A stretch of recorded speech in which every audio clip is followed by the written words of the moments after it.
പരിശുദ്ധ പരമദിവ്യകാരുണ്യത്തിന് നേരവും ആരാധനയും സ്തുതിയും പുകഴ്ചയും ഉണ്ടായിരിക്കട്ടെ. കർത്താവിൻ്റെ തിരുസന്നിധിയിലായിരിക്കുമ്പോൾ കർത്താവിൻ്റെ തിരുസന്നിധിയിലായിരിക്കാൻ കഴിയുന്നതിനെ ഓർത്താണ്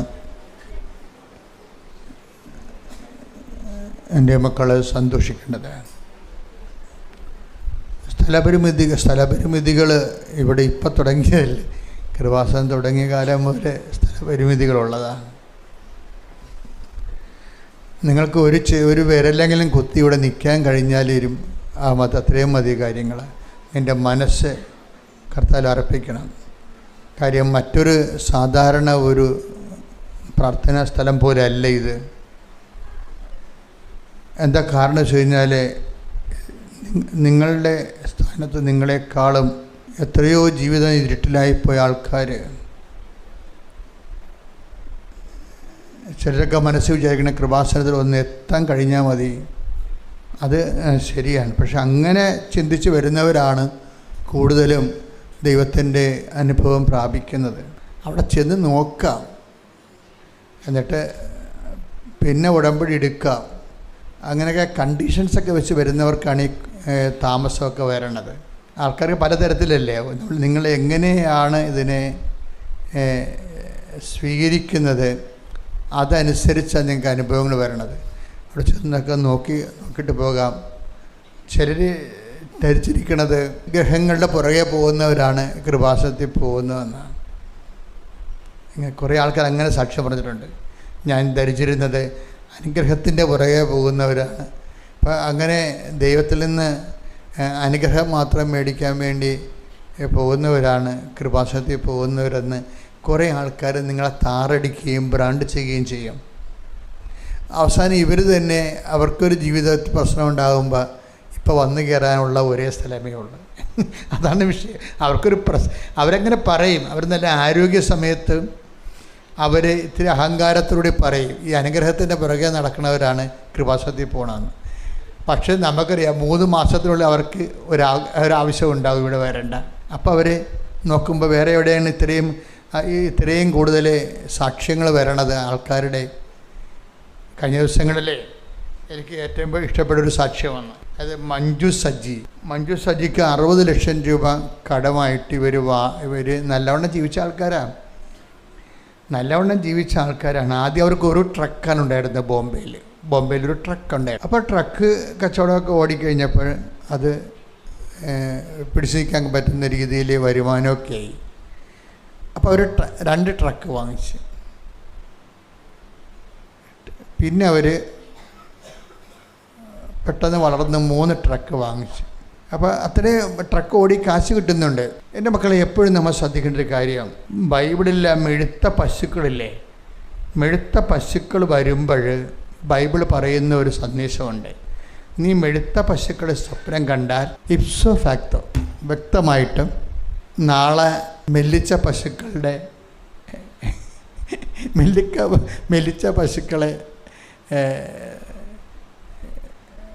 ഫീഡ് ചെയ്യേണ്ട ഒരവസ്ഥ വരുമെന്ന് ബൈബിള് ആദ്യമേ തന്നെ ഇത് പറയുന്നുണ്ട്. ഫറവോൻ്റെ സ്വപ്നമായിരുന്നത്. ഫറവോ ഒരിക്കൽ 7 മെഴുത്ത പശുക്കളെ ഇങ്ങനെ സ്വപ്നം കാണും. അതിനുശേഷം ഫറവോ എന്ന് പറഞ്ഞാൽ ആരാണ്? ഈജിപ്ഷ്യൻ കിങ്ങാണ്, ഈജിപ്തുകാരുടെ രാജാവാണ്. അപ്പോൾ മെഴുത്ത പശുക്കളുടെ സ്വപ്നം കാണും. കുറച്ച് കഴിയുമ്പോൾ നിങ്ങളവർക്ക് ഈ ക്രിസ്ത്യൻസൊക്കെ എവിടെ നിന്ന് പറഞ്ഞാൽ ഈ കഥയൊക്കെ ഞങ്ങൾക്ക് അറിയാമെന്ന് പറയാൻ, കഥ പോലും അറിയാൻ പാടാത്ത ആൾക്കാരോട് ഇരിപ്പടെന്ന് പറയണം. അപ്പോൾ അതുകൊണ്ട് അവരോട് പറയണേ, ബൈബിൾ തുടങ്ങുമ്പോൾ തന്നെ മനുഷ്യരാശിയോട് ചില കോഷൻസ് പറയും. ഇപ്പം നമ്മൾ ഈ റോഡിൽ കൂടി യാത്ര ചെയ്യുമ്പോൾ ഒരു മുതുകത്ത് ഒരു ബാഗ് വിട്ടുകൊണ്ട് ചാടിപ്പോണ കൊച്ചിനെ കാണിക്കത്തില്ലേ? എന്താണ്? സ്കൂൾ ഹെഡ്, കീപ് സ്ലോ എന്നതിൻ്റെ അർത്ഥം എന്താണ്? മുമ്പ് സ്കൂളുണ്ട്, കുഞ്ഞുങ്ങൾ അങ്ങോട്ട് ചാടും, നീ ഭ്രാന്തി പിടിച്ച് ഓടിക്കരുത്, സ്ലോ ഡൗൺ ആകാൻ പറയണതാണ്. ബൈബിൾ ഇതുപോലെയുള്ള ചില കോഷൻ ബോർഡുകൾ കാണിക്കുന്നുണ്ട്. അതിലൊന്നാണ് ഈ മെഴുത്ത പശുക്കളുടെ ഫറവോയുടെ സ്വപ്നം. Take the word of God. സ്തുതിക്കട്ടെ. ഹല്ലേലൂയ. ഉൽപ്പത്തി 41-ാം അധ്യായം 1 മുതലുള്ള തിരുവചനങ്ങൾ. ആദ്യത്തെ പുസ്തകമാണ് ഉൽപ്പത്തി പുസ്തകം, 41-ാം അധ്യായം. 2 വർഷം കഴിഞ്ഞപ്പോൾ ഫറവോ ഒരു സ്വപ്നം കണ്ടു. അവൻ നൈൽ നദീതീരത്ത് നിൽക്കുകയായിരുന്നു. കൊഴുത്ത് അഴകുള്ള 7 പശുക്കൾ നദിയിൽ നിന്ന് കയറി വന്നു. അവ പുൽത്തകിടിയിൽ മേഞ്ഞുകൊണ്ട് നിന്നു. അതിനുശേഷം മെലിഞ്ഞ് വിരൂപമായ വേറെ 7 പശുക്കൾ നൈലിൽ നിന്ന് കയറി നദീതീരത്ത് നിന്നിരുന്ന മറ്റു പശുക്കളുടെ അരികിൽ വന്നു നിന്നു. മെലിഞ്ഞ് വിരൂപമായ പശുക്കൾ കൊഴുത്ത് അഴകുള്ള പശുക്കളെ വിഴുങ്ങിക്കളഞ്ഞു. അപ്പോൾ ഫറവോ ഉറക്കമുണർന്നു. ഇതാണൊരു ഫസ്റ്റ് കാണിക്കുന്നത് സ്വപ്നം. സ്വപ്നങ്ങൾ ദൈവം അവസാനിപ്പിച്ചിട്ടില്ല. ഇന്ന് ഉടമ്പടിക്കാരാണ് ഏറ്റവും കൂടുതൽ ലോകത്ത് സ്വപ്നം കാണുന്നത്. ആൾക്കാരുടെ സാക്ഷ്യം കിട്ടാൻ മനസ്സിലാവും. സ്വപ്നവും ദർശനവും ഒത്തിരിയേറെ ദൈവം സ്വപ്നത്തിലൂടെ, സ്വപ്നം കാണുമെന്ന് പറയുമ്പോൾ മോശാർത്ഥത്തിലല്ല, ദൈവം സ്വപ്നത്തിലൂടെ സംസാരിക്കുന്ന കൂടുതലും ഉടമ്പടിക്കാരോടാണ്. ഉടമ്പടി എപ്പോഴെങ്കിലും ദൈവത്തിന് തോന്നണം ഇത് സത്യസന്ധമാണെന്ന് തോന്നിയാൽ. എല്ലാവരുടെയും തോന്നത്തില്ല, നിങ്ങൾക്കറിയാമല്ലോ. എല്ലാവരുടെ ഉടമ്പടി സത്യമാണെന്ന് ദൈവത്തിന് തോന്നത്തില്ല. അത് പറഞ്ഞിട്ട് കാര്യമില്ല. നിങ്ങൾക്കും അറിയാം, നിങ്ങൾ ഭാഗ്യം പരീക്ഷിക്കാൻ വേണ്ടി ലോട്ടറി ടിക്കറ്റ് എടുത്ത പോലെ വന്നിരിക്കുകയാണെന്ന്. അങ്ങനെയുള്ളവരുണ്ട്. ഉടമ്പടി ലോട്ടറി ടിക്കറ്റ് പോലെ എടുത്ത് ഈ പ്രാവശ്യം അടിക്കുമെന്ന് പറഞ്ഞിട്ട് അങ്ങനെയുള്ളവർ ഒരിക്കലും ഉടമ്പടി ദൈവം കമ്മ്യൂണിക്കേറ്റ് ചെയ്യത്തില്ല. ഉടമ്പടി എൻ്റെ മക്കളെ അനുഗ്രഹങ്ങൾ ഫിസിക്കലായിട്ട് നമുക്ക് കിട്ടിയില്ലെങ്കിലും കമ്മ്യൂണിക്കേഷൻ സ്റ്റാർട്ട് ചെയ്താൽ അതിനാണ് നിങ്ങൾ പ്രാധാന്യം കൊടുക്കേണ്ടത്. കമ്മ്യൂണിക്കേഷൻ ഇല്ലേ ദൈവമായി. ഇപ്പോൾ കഴിഞ്ഞ ദിവസങ്ങളിലൊരു സാക്ഷ്യമുണ്ടായി. ചേട്ടത്തിയുടെ ഓപ്പറേഷനാണ്. അപ്പോൾ ക്യാൻസറിൻ്റെ ഓപ്പറേഷനാണ് FNAC ടെസ്റ്റിനാണ് എഴുതി കൊടുത്തിരിക്കുന്നത്. അപ്പോൾ ചേച്ചിയുടെ മനസ്സിരിക്കണ ഇതാണ്, ഈശോ നീ ബൈപ്പേഴ്സ് ഇതിൻ്റെ അകത്ത് പ്രസൻ്റ് ആണെങ്കിൽ എനിക്കിതിൽ നിന്ന് രക്ഷപ്പെടാൻ പറ്റുമെന്ന് ഉണ്ടെങ്കിൽ നീ എനിക്കിനെ അടയാളം തരണം. അത് 2 ഡോക്ടർമാരുണ്ട്. 2 ഡോക്ടർമാർ FNAC ടെസ്റ്റ് ചെയ്യുന്ന ഡോക്ടറുമുണ്ട്, പിന്നെ വേറെ ഒരു ടെസ്റ്റും ഉണ്ടായിരുന്നു. ഈ 2 അതിൽ ഒരാൾ ബ്ലൂ ഷർട്ട് ഇട്ടിരിക്കണം. ഇപ്പോൾ ആൾക്കാർ ഇങ്ങനെയൊക്കെയാണ് ദൈവത്തോട് പറയേണ്ടത്. കാര്യം അത് ആൾക്കാർക്ക് അറിയാം ഉടമ്പടി സത്യമാണെങ്കിൽ അവർക്ക് എന്ത് വേണമെങ്കിലും അവർക്ക് ദൈവത്തോട് ചോദിക്കാം. അത് കർത്താവ് തുറന്നു വെച്ചൊരു വാതിലാണ്. നിങ്ങൾക്ക് ഇഷ്ടമുള്ള ചോദിക്കാമെന്നല്ല പറഞ്ഞു. ഉടമ്പടിയുടെ മെയിൻ സംഭവം 15:7 15:7 അല്ലേ? നിങ്ങൾ എൻ്റെ വചനം കേൾക്കുകയും വചനം നിങ്ങൾ നിലനിൽക്കുകയും ചെയ്യുകയാണെങ്കിൽ നിങ്ങൾക്ക് ഇഷ്ടമുള്ള ചോദിക്കാം. അപ്പോൾ അതാണ്. അപ്പോൾ ഉടമ്പടി അതാണല്ലോ. യോഹന്നാൻ 15:7 നിങ്ങൾ എന്നിൽ വസിക്കുകയും നിങ്ങൾ എന്നിൽ വസിക്കുകയും എൻ്റെ വാക്കുകൾ നിങ്ങളിൽ നിലനിൽക്കുകയും ചെയ്യുന്നെങ്കിൽ ഇഷ്ടമുള്ളത് ചോദിച്ചുകൊള്ളുക നിങ്ങൾക്ക് ലഭിക്കും. യേശുവിൻ്റെ കാലത്ത് യേശു something update biblical communications update ചെയ്യുമ്പോൾ കർത്താവ് അപ്ഡേറ്റ് ചെയ്താണ്. കർത്താവ് സ്ഥാപിച്ചൊരു വാതിലാണിത്. എന്താണ് ആ വാതിലിൽ നമുക്ക് ആ സ്ഥാപിച്ച വാതിൽ തുറക്കുമ്പോൾ ആ വാതിലിലൂടെ കയറുന്നവന് ഇഷ്ടമുള്ളത് ചോദിക്കാം. അത് കർത്താവ് സ്ഥാപിച്ച വാതിലാണ്. പഴയ നിയമത്തിലില്ലത്, പുതിയ നിയമത്തിലേ ഉള്ളത്. ഇഷ്ടമുള്ള ചോദിക്കാം. അതിനകത്ത് അഹങ്കാരമൊന്നുമില്ല. നിനക്കങ്ങനെ അതുകൊണ്ട് ദൈവത്തെ മഹത്വപ്പെടുത്താൻ നിനക്ക് തോന്നുന്നുണ്ടെങ്കിൽ നിനക്ക് ചോദിക്കാം. അപ്പം ചോദിക്കുന്നതിന് ദൈവവുമായിട്ടൊരു ബന്ധമായി കഴിയുമ്പോൾ നിങ്ങൾക്കൊരു കോൺഫിഡൻസ് ഉണ്ടാകും. പല ആൾക്കാരുടെയും പ്രാർത്ഥനയ്ക്ക് കോൺഫിഡൻസ് ഇല്ലല്ലോ. കോൺഫിഡൻസ് ഇല്ലാത്ത പ്രാർത്ഥനയാണ്. നിങ്ങൾക്ക് അതെപ്പോഴും നമ്മൾ പറയാം, പ്രാർത്ഥിക്കുമ്പോൾ നമ്മൾ ശ്രദ്ധിക്കണം. ഞാൻ ഈ ഒരു ആത്മവിശ്വാസത്തിൽ എത്തിച്ചേർന്നു എന്ന് നോക്കണം. ആത്മവിശ്വാസത്തിൽ ചേർന്നില്ലെങ്കിൽ നിങ്ങൾ ചെയ്യേണ്ട ഹോംവർക്കുകളെന്ന് പറയണത് കണ്ണും പൂട്ടി ഉടമ്പടിയുടെ മറ്റ് കാര്യങ്ങളൊക്കെ ചെയ്തുകൊണ്ടിരിക്കണം. എന്തൊക്കെയാണ്? പ്രേക്ഷിത പ്രവർത്തനങ്ങൾ, കേട്ടോ, പ്രേക്ഷിത പ്രവർത്തനങ്ങൾ, പിന്നെ അതുപോലെ തന്നെ ആതുര സേവനങ്ങൾ, പിന്നെ സ്വഭാവത്തിലുണ്ടാകുന്ന എളിമപ്പെടൽ, പിന്നെ സുവിശേഷത്തിന് വേണ്ടി സാക്ഷിയാകണത്. അപ്പം നിങ്ങൾക്കൊരു കോൺഫിഡൻസ് പ്രാർത്ഥനയെ വരണില്ല. ഇപ്പം എന്തും ദൈവത്തോട് ഇപ്പോൾ ആൾക്കാർക്കിടെ ഏറ്റവും വലിയ പ്രശ്നം എന്താ? ദൈവത്തോട് പ്രാർത്ഥിക്കാൻ അവർക്കൊരു കോൺഫിഡൻസ് ഇല്ല. കാര്യം എന്താണ്? അവർ പറയണത്, ഇപ്പം അയാൾ കോൺഫിഡൻസ് ഇല്ലാതെ ഒരുത്തം പ്രാർത്ഥിക്കണില്ലേ? ദൂരെ നിന്നുകൊണ്ട് അയാൾ പറയും, കർത്താവേ ഞാൻ പാപിയാണെന്ന് പറയും. ഇപ്പം എപ്പോഴും ഇങ്ങനെ ദൈവത്തിൻ്റെ മുമ്പിൽ പാപിയാണെന്നൊക്കെ പറഞ്ഞാൽ ചിലപ്പോൾ മമ്മട്ടിക്ക് തലക്കിട്ട് അടിച്ചെന്ന് വരും. ഞാൻ അപ്പോൾ ദൈവം ചോദിക്കും, നീ 10-60 കൊല്ലമായി എൻ്റെ കൂടെ ഇപ്പോഴും പാപിയായിട്ടിരിക്കണമെന്ന് ചോദിക്കും. അതെ, കർത്താവേ ഞാൻ പാപിയാണ്, എന്നെ വെക്കാരിയാണ്. ഇത് ആദ്യകാലങ്ങളൊക്കെ പറയണതിന് കുഴപ്പമൊന്നുമില്ല. ഇത് 50 വയസ്സ് കഴിഞ്ഞാലും ഞാൻ പാപിയാണെന്ന് പറയണമെങ്കിൽ മിക്കവാറും കാലെപ്പടി നിലത്തിലടിക്കേണ്ടി വരും ഈ സാധനത്തിന്. എന്നിട്ട് ഈ 50 കൊല്ലം നീ കർത്താവിൻ്റെ ഉടനെ ഇപ്പോഴും പാപം മാറിയിട്ടില്ലെന്ന് ചോദിക്കും. അതാണ് വിഷയം. അത് സീരിയസ് വിഷയമാണ്. ഒരു ടൈം കഴിഞ്ഞാൽ പിന്നെ പാപത്തെക്കുറിച്ച് നമ്മൾ പാപത്തെക്കുറിച്ച് നമ്മൾ പറയാൻ പാടില്ല. എന്താ കാര്യം? നമ്മൾ ദൈവത്തെ മാറ്റി നിർത്തിക്കൊണ്ട് പല ബിസിനസ്സും ചെയ്യുന്ന കണ്ട് വി ഹാവ് നോ കോൺഫിഡൻസ്. നമുക്ക് കോൺഫിഡൻസ് ഇല്ല. അതുകൊണ്ടാണ് നമ്മളിങ്ങനെ അയ്യോ പാപി ക്രിസ്ത്യാനിയായിട്ട് നടക്കും. ക്രിസ്ത്യാനി എന്ന് പറയാൻ പറ്റുകയല്ലേ, ഈ കമ്മ്യൂണിറ്റിയിൽ എല്ലാവരും ഉണ്ട്. അയ്യോ പാപി വിശ്വാസിയായിട്ട് നടക്കും. ഇപ്പം നീ ഒരു അയ്യോ പാപി വിശ്വാസി എന്നുള്ള ഉടമ്പടി എന്ന് പറയുമ്പോൾ ഈ അയ്യോ പാപി വിശ്വാസി സ്വന്തമായിട്ട് ദൈവം എന്നെ സഹായിക്കുകയോ ഇല്ലയോ എനിക്കറിയത്തില്ല, എനിക്കതിനുള്ള യോഗ്യത ഒന്നുമില്ലൊക്കെ പറഞ്ഞിങ്ങനെ വ്യാജ വിനയം കുറേ ആൾക്കാർക്കുണ്ട്. വ്യാജ വിനയം, അത് വിനയമല്ല, വ്യാജ വിനയമാണ്. എന്നുവെച്ചാൽ ദൈവത്തിന് വേണ്ടി ജീവിക്കാൻ വേണ്ടി കിട്ടിയ സമയം ദൈവത്തിന് വേണ്ടി വിനിയോഗിച്ചില്ല. പാപത്തെ ഉപേക്ഷിച്ച് ജീവിക്കാൻ വേണ്ടി പാപത്തോടൊരു ശത്രുത കാണിച്ച് അതിനെ മാറ്റി നിർത്താൻ വേണ്ടി നീ പരിശ്രമിച്ചില്ല. അങ്ങനെയാണ് ഉള്ളവരാണ് വ്യാജ വിനയക്കാർ. എന്താ കാര്യം? ഈ പാപത്തിൻ്റെ ബൈബിൾ ചോദിക്കുന്ന ഒരു ചോദ്യമുണ്ട്. പാപത്തിനെതിരെയുള്ള പോരാട്ടം രക്തച്ചൊരിച്ചിൽ വരെ എത്തിയിട്ടില്ലല്ലോ. Take the word of God. ശ്രദ്ധിക്കട്ടെ. ഹല്ലേലൂയ, ഹല്ലേലൂയ, ഹല്ലേലൂയ, ഹല്ലേലൂയ. യേശുവേ നന്ദി. ഹല്ലേലൂയ, ഹല്ലേലൂയ, ഹല്ലേലൂയ, ഹല്ലേലൂയ. പാടാം. ശ്രദ്ധിക്കട്ടെ. ഹല്ലേലൂയ.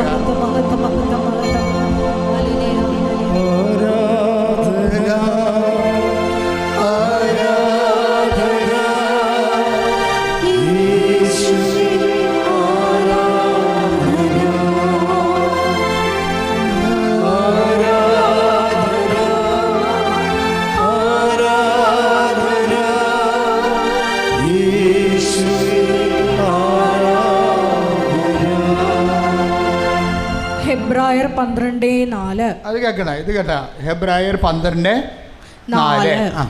പാപത്തിനെതിരായുള്ള സമരത്തിൽ നിങ്ങൾക്ക് ഇനിയും രക്തം ചൊരിയേണ്ടി വന്നിട്ടില്ല. അപ്പൊ ബൈബിളിന്റെ മനസ്സിരിപ്പ് കണ്ടില്ലേ? എന്താണ്? രക്തം ചൊരിഞ്ഞാലും ദൈവത്തിന് സന്തോഷമേ ഉള്ളെന്ന്. നീ രക്തം ചൊരിഞ്ഞാലും ദൈവത്തിന് സന്തോഷമേ ഉള്ളൂ. ബൈബിൾ എന്താ പറയണത്? പാപത്തിനെതിരെയുള്ള പോരാട്ടം. പറഞ്ഞേ, പാപത്തിനെതിരായുള്ള പോരാട്ടം ഇനിയും രക്തച്ചൊരിച്ചിൽ വരെ എത്തിയിട്ടില്ലല്ലോ. അങ്ങനെ രക്തച്ചൊരിച്ചിൽ വരെ എത്തിയ ആളാണ് ഈ കുരിശിൽ കിടക്കണത്. അത് ഓർക്കണം. അതാണ് വിഷയം. പാപം എന്തുമാത്രം ഭീകരമാണെന്നും അതെന്തുമാത്രം നമ്മളെ ദൈവത്തിൽ നിന്ന് അകറ്റുന്നുവെന്നും അതിൻ്റെ സത്യാവസ്ഥ മനസ്സിലാക്കിയപ്പോഴേ ദൈവത്തിന് മനസ്സിലായതാണ് മനുഷ്യൻ ചെയ്ത പാപത്തിന് പരിഹാരമായിട്ട് മനുഷ്യപ്രകൃതിയെ തന്നെ പരിഹാരം ചെയ്യുന്നതിനും അത് അത്രയും താഴ്ന്നു വന്നാലും പാപത്തിൽ നിന്ന് ലോകത്തെ ഒഴിവാക്കാൻ അത് മതിയായ ഒരു തീരുമാനമാണെന്ന് മനസ്സിലാക്കുമ്പോഴാണ് ഈശോയുടെ മഹത്വം എന്ന് പറയുന്നത്. പ്രാർത്ഥിക്കുക. കർത്താവായ ദൈവമേ, ഞങ്ങളുടെ ഉടമ്പടി ജീവിതത്തിലെ പാപത്തിനെതിരെ പോരാടിക്കൊണ്ട് ദൈവ തിരുസന്നിധിയിൽ വിശുദ്ധിയോടെ ജീവിക്കുവാൻ ഞങ്ങളെ അഭിഷേകം ചെയ്യണം. ശ്രദ്ധിക്കട്ടെ. ഹല്ലേലൂയ,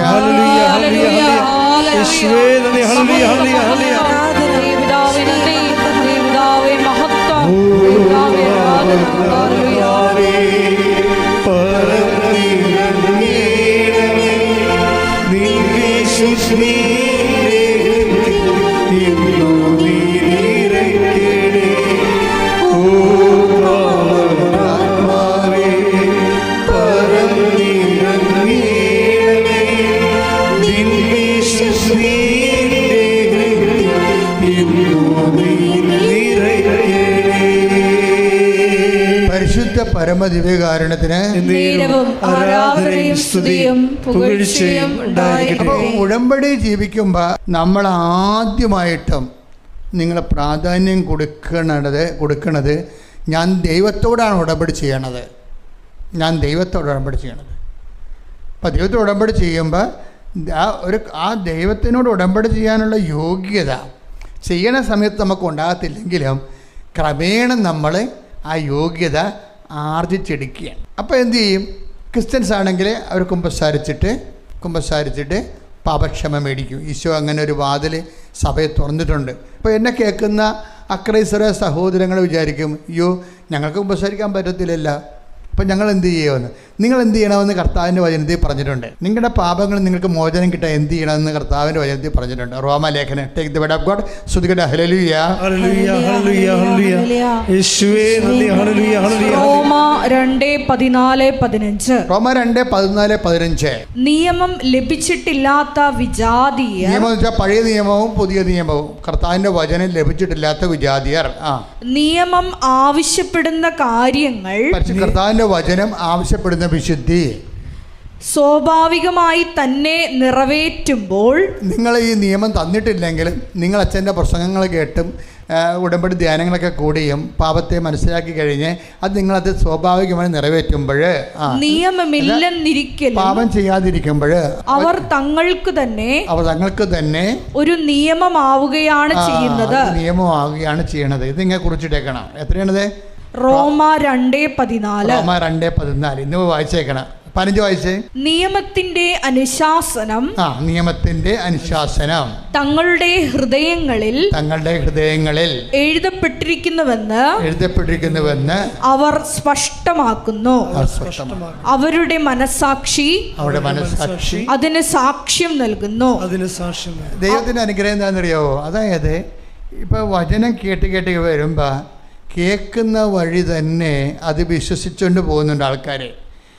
അങ്ങനെ കേൾക്കുമ്പോൾ തന്നെ വിശ്വസിക്കുന്നവരുണ്ട്. എന്താ കാര്യം?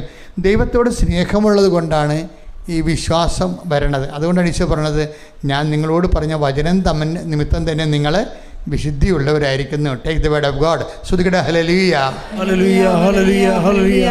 യേശുവേ നന്ദി. ഹല്ലേലൂയ ഹല്ലേലൂയ ഹല്ലേലൂയ. 15:3 യോഹന്നാൻ. യേശുവേ ആരാധന ആരാധന ആരാധന ആരാധന.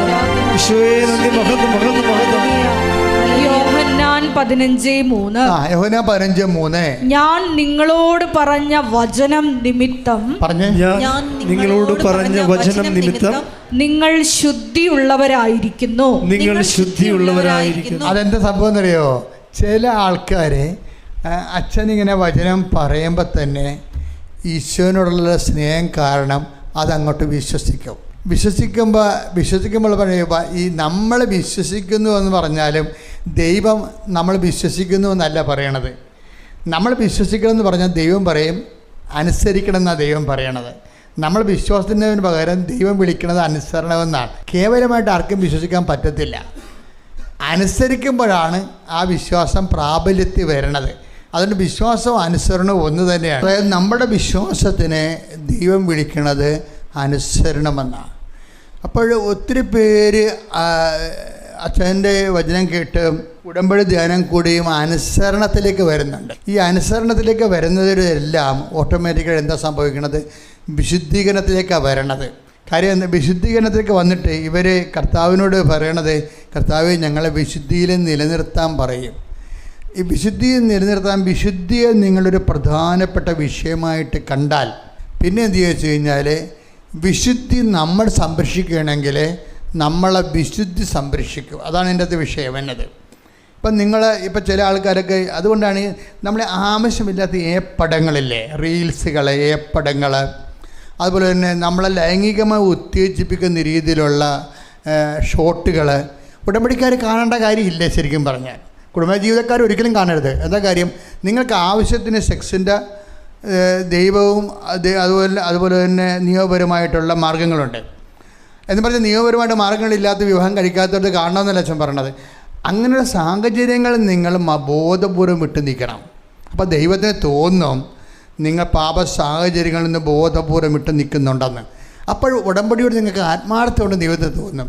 അപ്പോൾ പാപ സാഹചര്യങ്ങളെന്ന് പറയുമ്പോൾ നമുക്കറിയാം ഈ ലോകത്തിൽ പാപ സാഹചര്യങ്ങളെ ദൈവത്തെ അറിയാൻ പാടില്ലാത്ത ആൾ. ഇപ്പോൾ ഞങ്ങളൊക്കെ സൈക്കോളജി പഠിക്കണ കാലത്ത് അവർ പറയണേ ഈ മനുഷ്യന്മാരൊക്കെ ഇങ്ങനെ മാസ്റ്റർബേറ്റ് ചെയ്യണതിന് കുഴപ്പമൊന്നുമില്ല, അത് ഒരു മനുഷ്യന്മാരുടെ ജൈവവാസനയുടെ ഭാഗമാണ്, നമ്മൾ അത് കൺട്രോൾ ചെയ്താൽ കുഴപ്പങ്ങളുണ്ടാവും.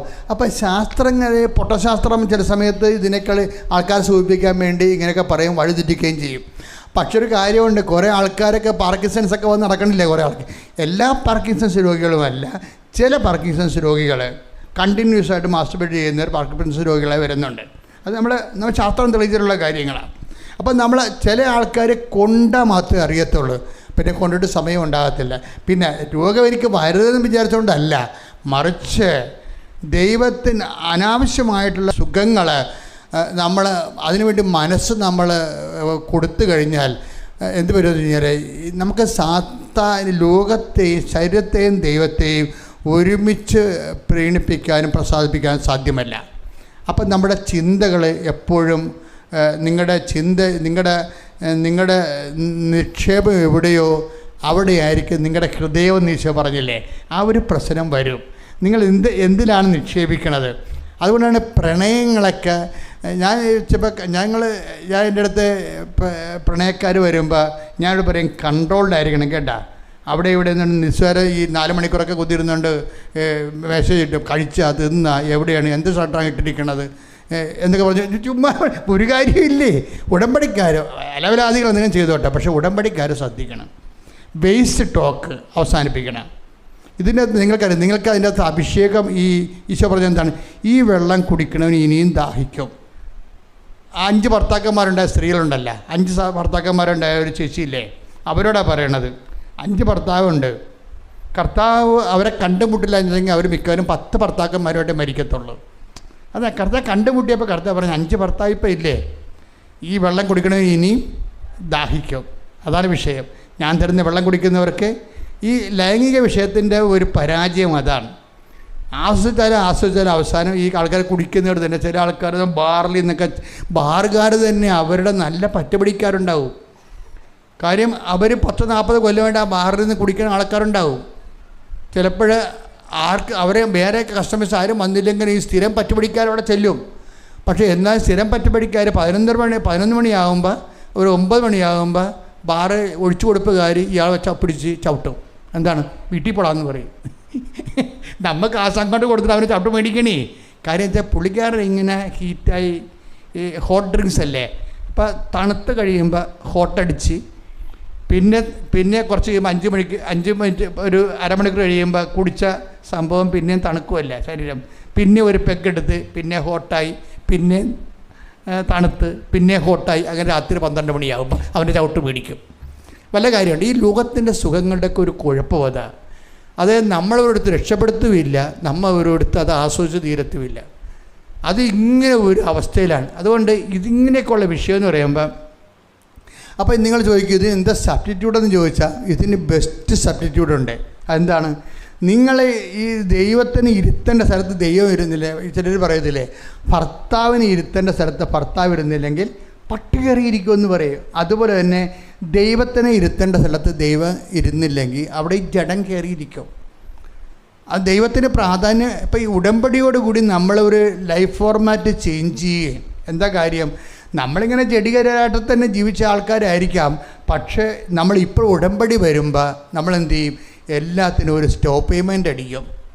എന്നിട്ട് നമ്മൾ കർത്താവിൻ്റെ കൃപയിൽ നിൽക്കാൻ വേണ്ടി, എൻ്റെ മക്കളെ നിങ്ങൾ ജയിച്ചോ എന്നുള്ളതല്ല പ്രശ്നം, ദൈവം നോക്കണത് എന്താണ്? നിങ്ങൾ അതിനു വേണ്ടി ശ്രമിച്ചോ എന്നാ പ്രശ്നം. അതാണ് വിഷയം.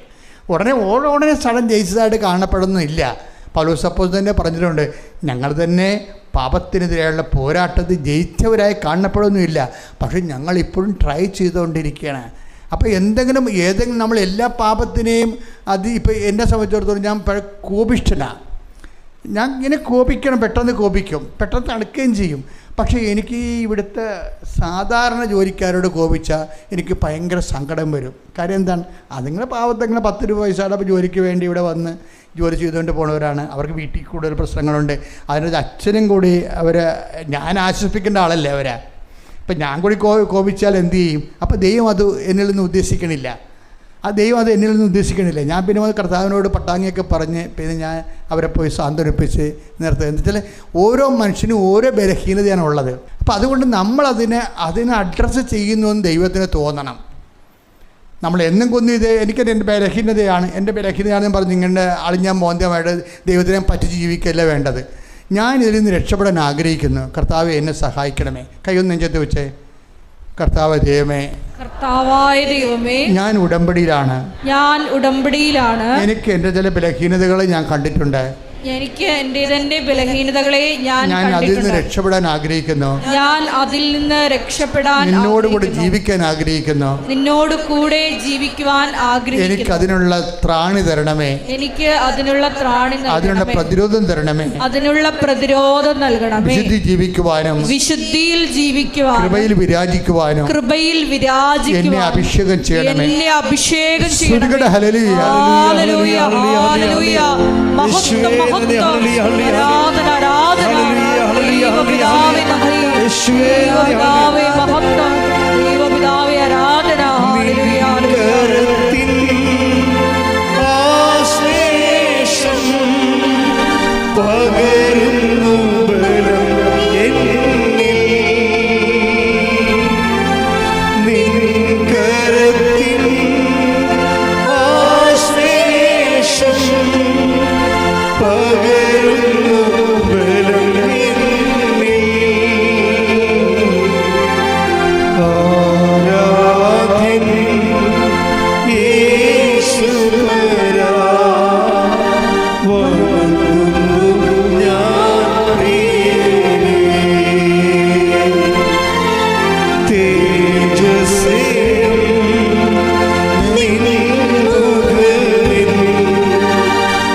പരിശുദ്ധ പരമദിവ്യകാരുണ്യത്തിന്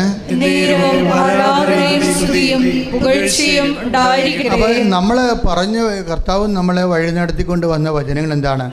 നമ്മൾ എന്നും കൊന്ന് ഞാൻ പാപിയാണ് എന്ന് പറയുന്ന ഒരവസ്ഥയിൽ നിന്ന് രക്ഷപ്പെടണം. മനസ്സിലായില്ലേ? എന്നും കൊന്ന് ഞാൻ പാപിയാണ് എന്ന അവസ്ഥയിൽ നിന്ന് രക്ഷപ്പെടണം. അത് എങ്ങനെ രക്ഷപ്പെട്ടില്ലെന്നുള്ള കുഴപ്പമെന്ന് പറഞ്ഞാൽ പ്രാർത്ഥനയുടെ ആത്മവിശ്വാസം പോകും. നമുക്ക് ഈ പാപകരമല്ലാത്തൊരവസ്ഥ നിലനിർത്തുന്നതിൻ്റെ ഗുണമെന്ന് പറഞ്ഞാൽ ആത്മവിശ്വാസമാണ്.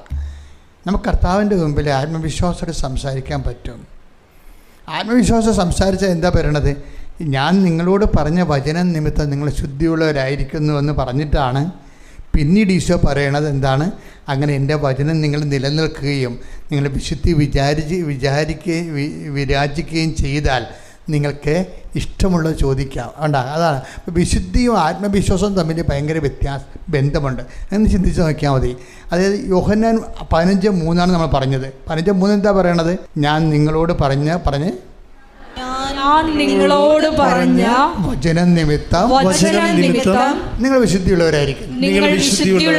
വചനം നമ്മൾ പറയുമ്പോഴേ അത് കേട്ട് അനുസരിക്കുമ്പോൾ നമ്മൾ വിശുദ്ധിയുള്ളവരാകും. വിശുദ്ധി കുറേ മാനദണ്ഡങ്ങളുണ്ട്. അത് അത്രയും ആഴമായിട്ട് ഞാൻ ഇപ്പം നിങ്ങളോട് പറയണില്ല. പക്ഷേ എന്നാലും നിങ്ങൾക്ക് എല്ലാ അവസ്ഥകളോടും സ്നേഹം തോന്നണം മക്കളെ. സ്നേഹമാണ് വിശുദ്ധി. ഞാൻ ഈ 40 കൊല്ലത്തെ പൗരോഹിത്യം കൊണ്ട് കർത്താവ് എന്നെ പഠിപ്പിച്ച ഒരു സാന്ത്വനം. എന്താണ് വിശുദ്ധി എന്ന് എന്നോട് ചോദിച്ചാൽ ഞാൻ പറയും സ്നേഹമാണ് വിശുദ്ധി എന്ന് പറയും. അത് അഗസ്റ്റിനൊക്കെ എന്നാ പറയണത്? വിശുദ്ധ Augustine, love God want and what ever you like and do what ever you like. ദൈവത്തെ സ്നേഹിച്ചാൽ, ദൈവത്തെ സ്നേഹിക്കുന്നവൻ പിന്നെ അവർക്ക് എന്തും ചെയ്യാൻ പറ്റുമെന്ന് വെച്ച് കഴിഞ്ഞാൽ നമ്മളാരും പാപം ചെയ്യത്തില്ല. അപ്പോൾ ഈ സ്നേഹവും പാപവും വിശുദ്ധിയും തമ്മിൽ ബന്ധമുണ്ട്. പക്ഷേ ദൈവത്തെ സ്നേഹിക്കണം മാത്രമല്ല വിശുദ്ധി. നമ്മളെ ഉപദ്രവിക്കുന്നവരെ നമ്മൾ സ്നേഹിക്കാൻ തുടങ്ങണം. മനസ്സിലായില്ലേ? നമ്മൾ വിശുദ്ധി വരുന്നത് അങ്ങനെയാണ്. ഉപദ്രവിക്കുന്നവരെ നമ്മൾ ഉപദ്രവിക്കുകയും പാരവെക്കുകയും സൂചി വയ്ക്കുകയും നമ്മുടെ യാത്രകളെയും നമ്മുടെ പ്രൊമോഷൻ തടയുകയും നമ്മുടെ ജോലി നഷ്ടപ്പെടുത്തുകയും നമ്മൾ കല്യാണം ഉറച്ചെന്ന് കാണുമ്പോൾ പെണ്ണിൻ്റെ വീട്ടിൽ പോയി പറയും അവന് വേറെ പെണ്ണുണ്ടെന്നൊക്കെ പറഞ്ഞു കൊടുക്കാൻ എന്തുമാത്രം പരദൂഷണക്കാരും ആൾക്കാരുണ്ട്. ഇങ്ങനെ ഉള്ളവരെ നിങ്ങളുണ്ട്. അത് ട്രെഷറാണ് ശരിക്കും പറഞ്ഞാൽ. അത് ട്രെഷറാണ് ശരിക്കും. എന്നാൽ നിധിയാണ്. ഇപ്പം നിങ്ങൾക്കൊരു ഇപ്പോൾ പണ്ടൊക്കെ എംപ്ലോയ്മെൻറ്റിൽ നിന്ന് കാർഡ് വരുമ്പോൾ എംപ്ലോയ്മെൻറ്റ് കാർഡുകാരനോട് പറയും, ആ ചേട്ടനോട് പറയും, അവനപ്പോൾ ബോംബെ ജോലിയില്ലേ, സെറ്റിൽഡല്ലേ എന്ന് പറയാം. അവൻ കറിക്ക് മീനാച്ച് ചൂണ്ടിടാൻ പോകണമായിരിക്കും ചിലപ്പോൾ അവനിവിടെ ഇല്ലായിരിക്കും. പക്ഷെ പാര വെക്കും. ആത്മാർത്ഥമായ പാരവെപ്പുകാരുടെ എണ്ണം കൂടുതലാണ്. പക്ഷെ അങ്ങനെ കിട്ടുമ്പോൾ എന്താ പ്രശ്നം, നമുക്കങ്ങനെ ഒരു പാരവെപ്പുകാരനെ കിട്ടിയാൽ നമുക്കൊരു നിധി കുംഭം കിട്ടിയ പോലെയാണ്. എന്താ കാര്യം, നമുക്ക് ക്രിസ്തുവിലേക്ക് പോകാൻ ഇവൻ്റെ മുതുകത്ത് ചവിട്ടിക്കൊണ്ട് പോകാൻ പറ്റും. ക്രിസ്തുവിലേക്ക് ഇവൻ്റെ മുതുകത്ത് ചവിട്ടിക്കൊണ്ട് പോകാൻ പറ്റും. കാര്യം ഇവനെക്കൊണ്ട് തന്നെ പിശാചിൻ്റെ അടുത്തേക്ക് നമുക്ക് പോകാൻ പറ്റും, തിന്മയിലേക്കും. ഇപ്പം എന്താ ചെയ്യേണ്ടത്, അതാണ് ഈശോ പറഞ്ഞത്, ദ്രോഹിക്കുന്നവരെ ആശീർവദിക്കുക മാത്രമേ ചെയ്യാവൂ. Take the word of God. സ്തുതിക്കട്ടെ. ഹല്ലേലൂയ, ഹല്ലേലൂയ, ഹല്ലേലൂയ, ഹല്ലേലൂയ. യേശുവേ നന്ദി. ഹല്ലേലൂയ, ഹല്ലേലൂയ, ഹല്ലേലൂയ, ഹല്ലേലൂയ. യേശുവേ ആരാധന, ആരാധന. യേശുവേ നന്ദി, മഹത്വം. ഹല്ലേലൂയ, ഹല്ലേലൂയ. യേശുവേ ആരാധന, ആരാധന. യേശുവേ നന്ദി, മഹത്വം. ഹല്ലേലൂയ, ഹല്ലേലൂയ, ഹല്ലേലൂയ. യേശുവേ നന്ദി. ഹല്ലേലൂയ, ഹല്ലേലൂയ. യേശുവേ ആരാധന, ആരാധന.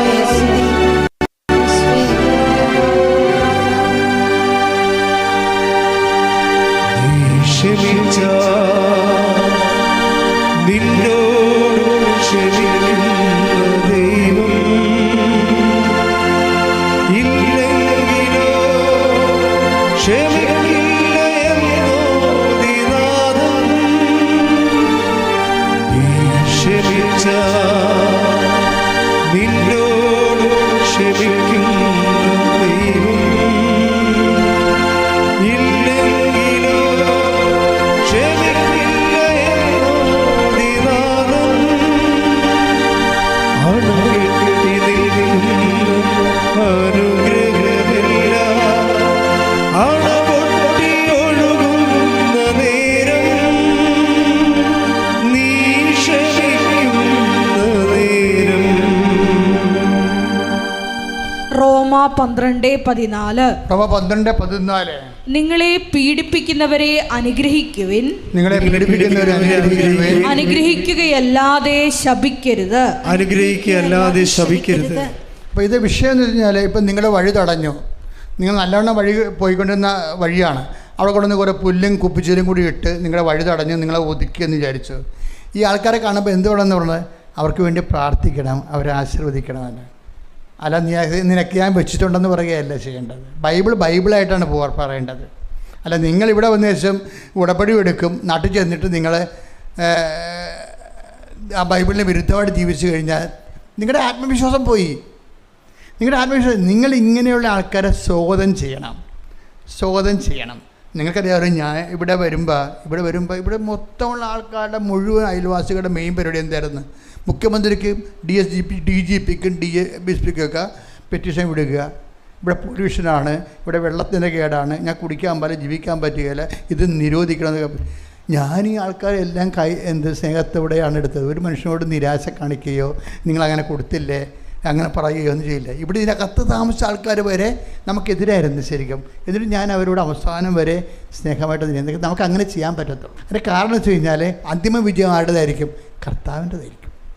ഇപ്പം നമ്മൾ അന്തിമ വിജയത്തിനാണ് പോണത്, അല്ലാതെ അപ്പോഴപ്പോഴുള്ള വിജയത്തിനല്ല. ഉടമ്പടിയുടെ ഒരു സമീപന രീതി വ്യത്യാസമുണ്ട്. ഈ മനുഷ്യൻ്റെ വിഷയത്തിൽ അപ്പോഴപ്പോഴുള്ള വിജയമാണ്, അങ്ങനെയല്ല. നമ്മൾ അന്തിമ വിജയത്തിലേക്കാണ് നോക്കുന്നത്, അത് കർത്താവിൻ്റെതായിരിക്കും. അപ്പം കർത്താവിന് വിജയിക്കാൻ പറ്റുന്ന രീതിയിൽ നിങ്ങൾ എന്തുകൊണ്ടാണ് ഞാനിപ്പോൾ നിങ്ങളോട് ഇങ്ങനെ പറഞ്ഞതെന്നൊക്കെ വെച്ചാൽ, നിങ്ങളുടെ പ്രാർത്ഥനയ്ക്ക് നിങ്ങൾക്ക് ആത്മവിശ്വാസം ഇല്ല. ആത്മവിശ്വാസത്തോടെ ചോദിച്ചു കഴിഞ്ഞാൽ ഇതിന് പെട്ടെന്ന് ടൈം ഷോർട്ടനിങ് സംഭവിക്കും. ഉടമ്പടിക്ക് ടൈം ഷോർട്ടനിങ് സംഭവിക്കും. ആത്മവിശ്വാസവും സമയച്ചുരുക്കവും തമ്മിൽ ഭയങ്കര ബന്ധമുണ്ട്. ആത്മവിശ്വാസം വർദ്ധിക്കുന്നതിന് കർത്താവിൻ്റെ വചനങ്ങൾ നമ്മൾ പ്രാർത്ഥിക്കുക.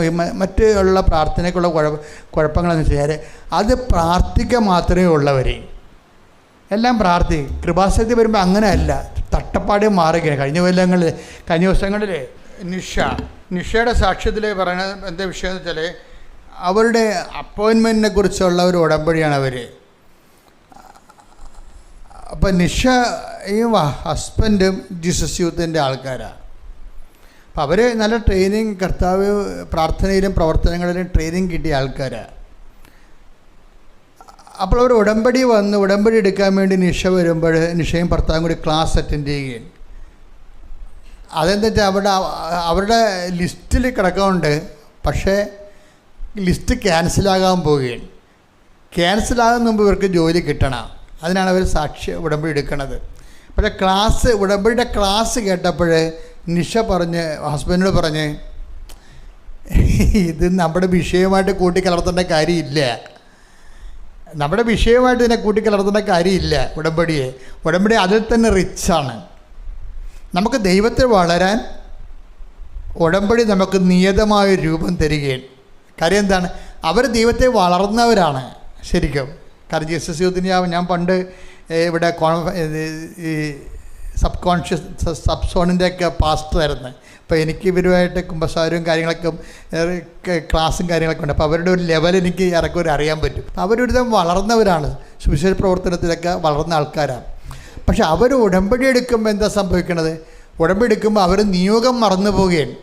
ഉടമ്പടിയുടെ കറക്റ്റ് ഫോർമാറ്റ് കേൾക്കുമ്പോൾ നിയോഗം മറന്നു പോവുകയാണ്. എന്നിട്ട് നിഷ ഹസ്ബൻഡ് പറയണത് ഈ നിയോഗമായിട്ട് ഇതിനെ കണക്ട് ചെയ്യേണ്ട കാര്യമില്ല, ഇത് അതിൽ തന്നെ റിച്ചാണ്, ഉടമ്പടി അതിൽ തന്നെ റിച്ചാണ്. എന്താ കാര്യം? അവൻ പറയണത് പോലെ ചെയ്തുണ്ടോ ഇല്ല എന്നുള്ളത് നമ്മൾ വീണ്ടും അതിൻ്റെ ഫോളോ അപ്പ് വരുമ്പോൾ നമ്മളത് ക്ലാപ്പ് പേപ്പറിലൂടെ നമ്മൾ അസസ്മെൻറ്റ് ചെയ്യും. അപ്പോൾ ആൾക്കാർക്ക് കുറച്ച് ഉത്തേജനം കിട്ടും കൂടുതൽ നന്നായിട്ട് ചെയ്യാൻ വേണ്ടി. ഞാൻ നിങ്ങളെക്കൊണ്ട് ചെയ്യിക്കുന്നതിൻ്റെ ഇങ്ങനെ ഹോം വർക്കുകൾ ചെയ്യിക്കുന്നതിൻ്റെ ഒരു പ്രധാനപ്പെട്ട കാരണം എന്താണെന്നറിയാമോ? അതായത് നമ്മൾ ഹോം വർക്ക് ചെയ്യുന്ന അനുസരിച്ചുകൊണ്ട് നമുക്ക് ദൈവതിരുസന്നിധിയിലെ ആത്മവിശ്വാസം വർദ്ധിക്കും. അതാണ് ഈ ഹോം വർക്കിൻ്റെ ഏറ്റവും വലിയ വിഷയം. അപ്പം നമുക്ക് ദൈവത്തിൻ്റെ ഒരു പ്രവർത്തകയാണ്, ദൈവത്തിൻ്റെ ഒരു വിശ്വാസി അല്ലല്ലോ നമ്മൾ. അതാണ് വിഷയം. പെട്ടെന്ന് ഈ സ്റ്റാറ്റസ് ഇങ്ങനെ ചേഞ്ച് ചെയ്യുന്നുണ്ട്, ലെവൽ മാർക്ക്.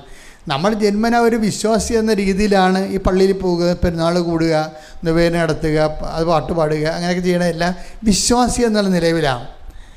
പക്ഷേ ബൈബിളിൽ വിശ്വാസി എന്നതിനേക്കാളുപരി കർത്താവ് വിശ്വാസി എന്ന് കുറച്ച് കഴിയുമ്പോൾ ഈ വിശ്വാസിയിൽ നിന്ന് നമ്മൾ വളരാൻ വേണ്ടി കർത്താവ് വേറെ ഒരു സ്റ്റാറ്റസ് വെക്കും. അത് പ്രേക്ഷിതനൊന്നുമല്ല, ദൈവം അവരെ വിളിക്കണത് ദാസൻ എന്നാണ് വിളിക്കണത്. ദാസൻ.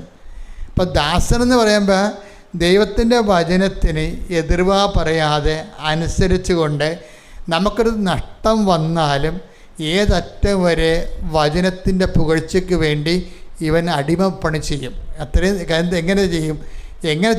ദൈവത്തോടുള്ള സ്നേഹം കാരണം ചെയ്യും.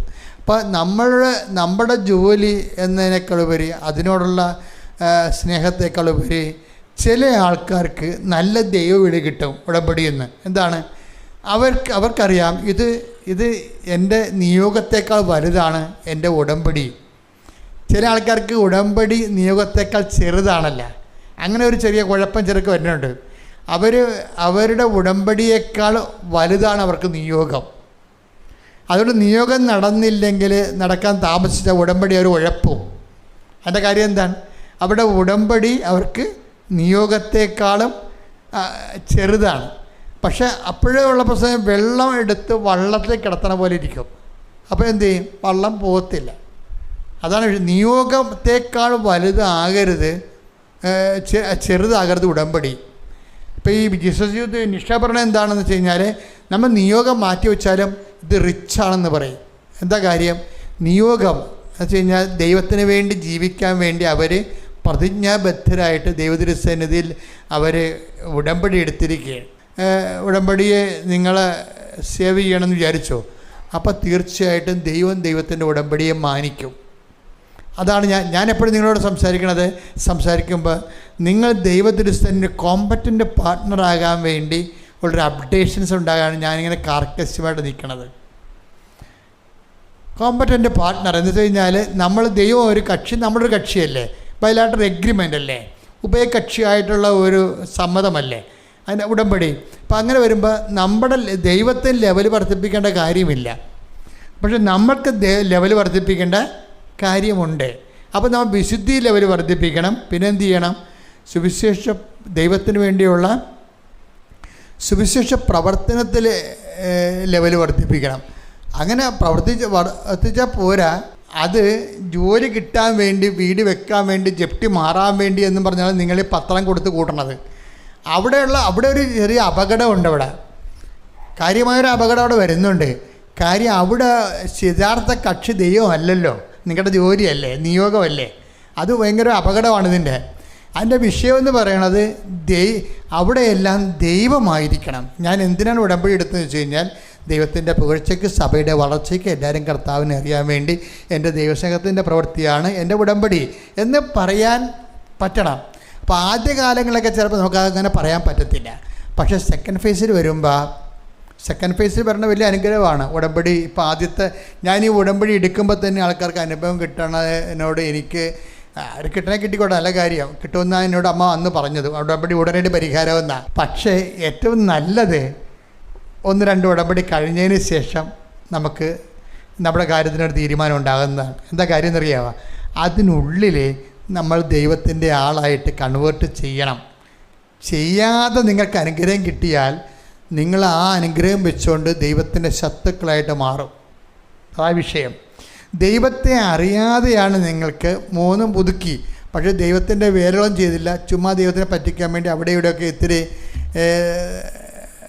ജോലിയൊക്കെ ചെയ്ത് അങ്ങനെ ഒരു തരികിട പാർട്ടിയാണ് നിങ്ങൾ വിചാരിച്ചോ. അങ്ങനെ തരികിടയാണെങ്കിൽ തരികിടകളൊക്കെ ജോലി കിട്ടിക്കഴിഞ്ഞാൽ ഉണ്ടാകുന്ന പ്രശ്നം, ഇവർ പിന്നീട് അതുകൊണ്ട് വലിയ കാര്യം ഇവരുടെ ചില ആൾക്കാരുള്ള കുഴപ്പം വെച്ച് കഴിഞ്ഞാൽ അവരുടെ കടങ്ങൾ വന്നിരിക്കുന്നതിൻ്റെ കാരണങ്ങൾ. ഇപ്പോൾ മലയാളിക്ക് എല്ലാവർക്കും കടങ്ങളുണ്ടല്ലോ, എല്ലാവർക്കും കടങ്ങളില്ലേ. ഇപ്പം കടങ്ങൾ വന്നിരിക്കുന്നതിൻ്റെ മുഴുവൻ കാരണങ്ങളെന്ന് വെച്ച് കഴിഞ്ഞാൽ, ഒന്നാമത്തേൽ നമ്മൾ ഒതുങ്ങണില്ലല്ല. ഇപ്പം ഒരിടത്തും ഒതുങ്ങണില്ലല്ല. കാര്യം എല്ലാവരുടെയും ലൈഫ് സ്റ്റൈൽ ശരിക്കും വളർന്നിട്ടുണ്ട്. വരുമാനത്തിനേക്കാൾ മെച്ചമായ ജീവിത രീതികളാണ് എല്ലാവർക്കും ഉള്ളത്. വരുമാനത്തിനേക്കാൾ അതായത് നമ്മുടെ ജനങ്ങളുടെ അഭിമാനബോധം കൂടിയിട്ടുണ്ട്.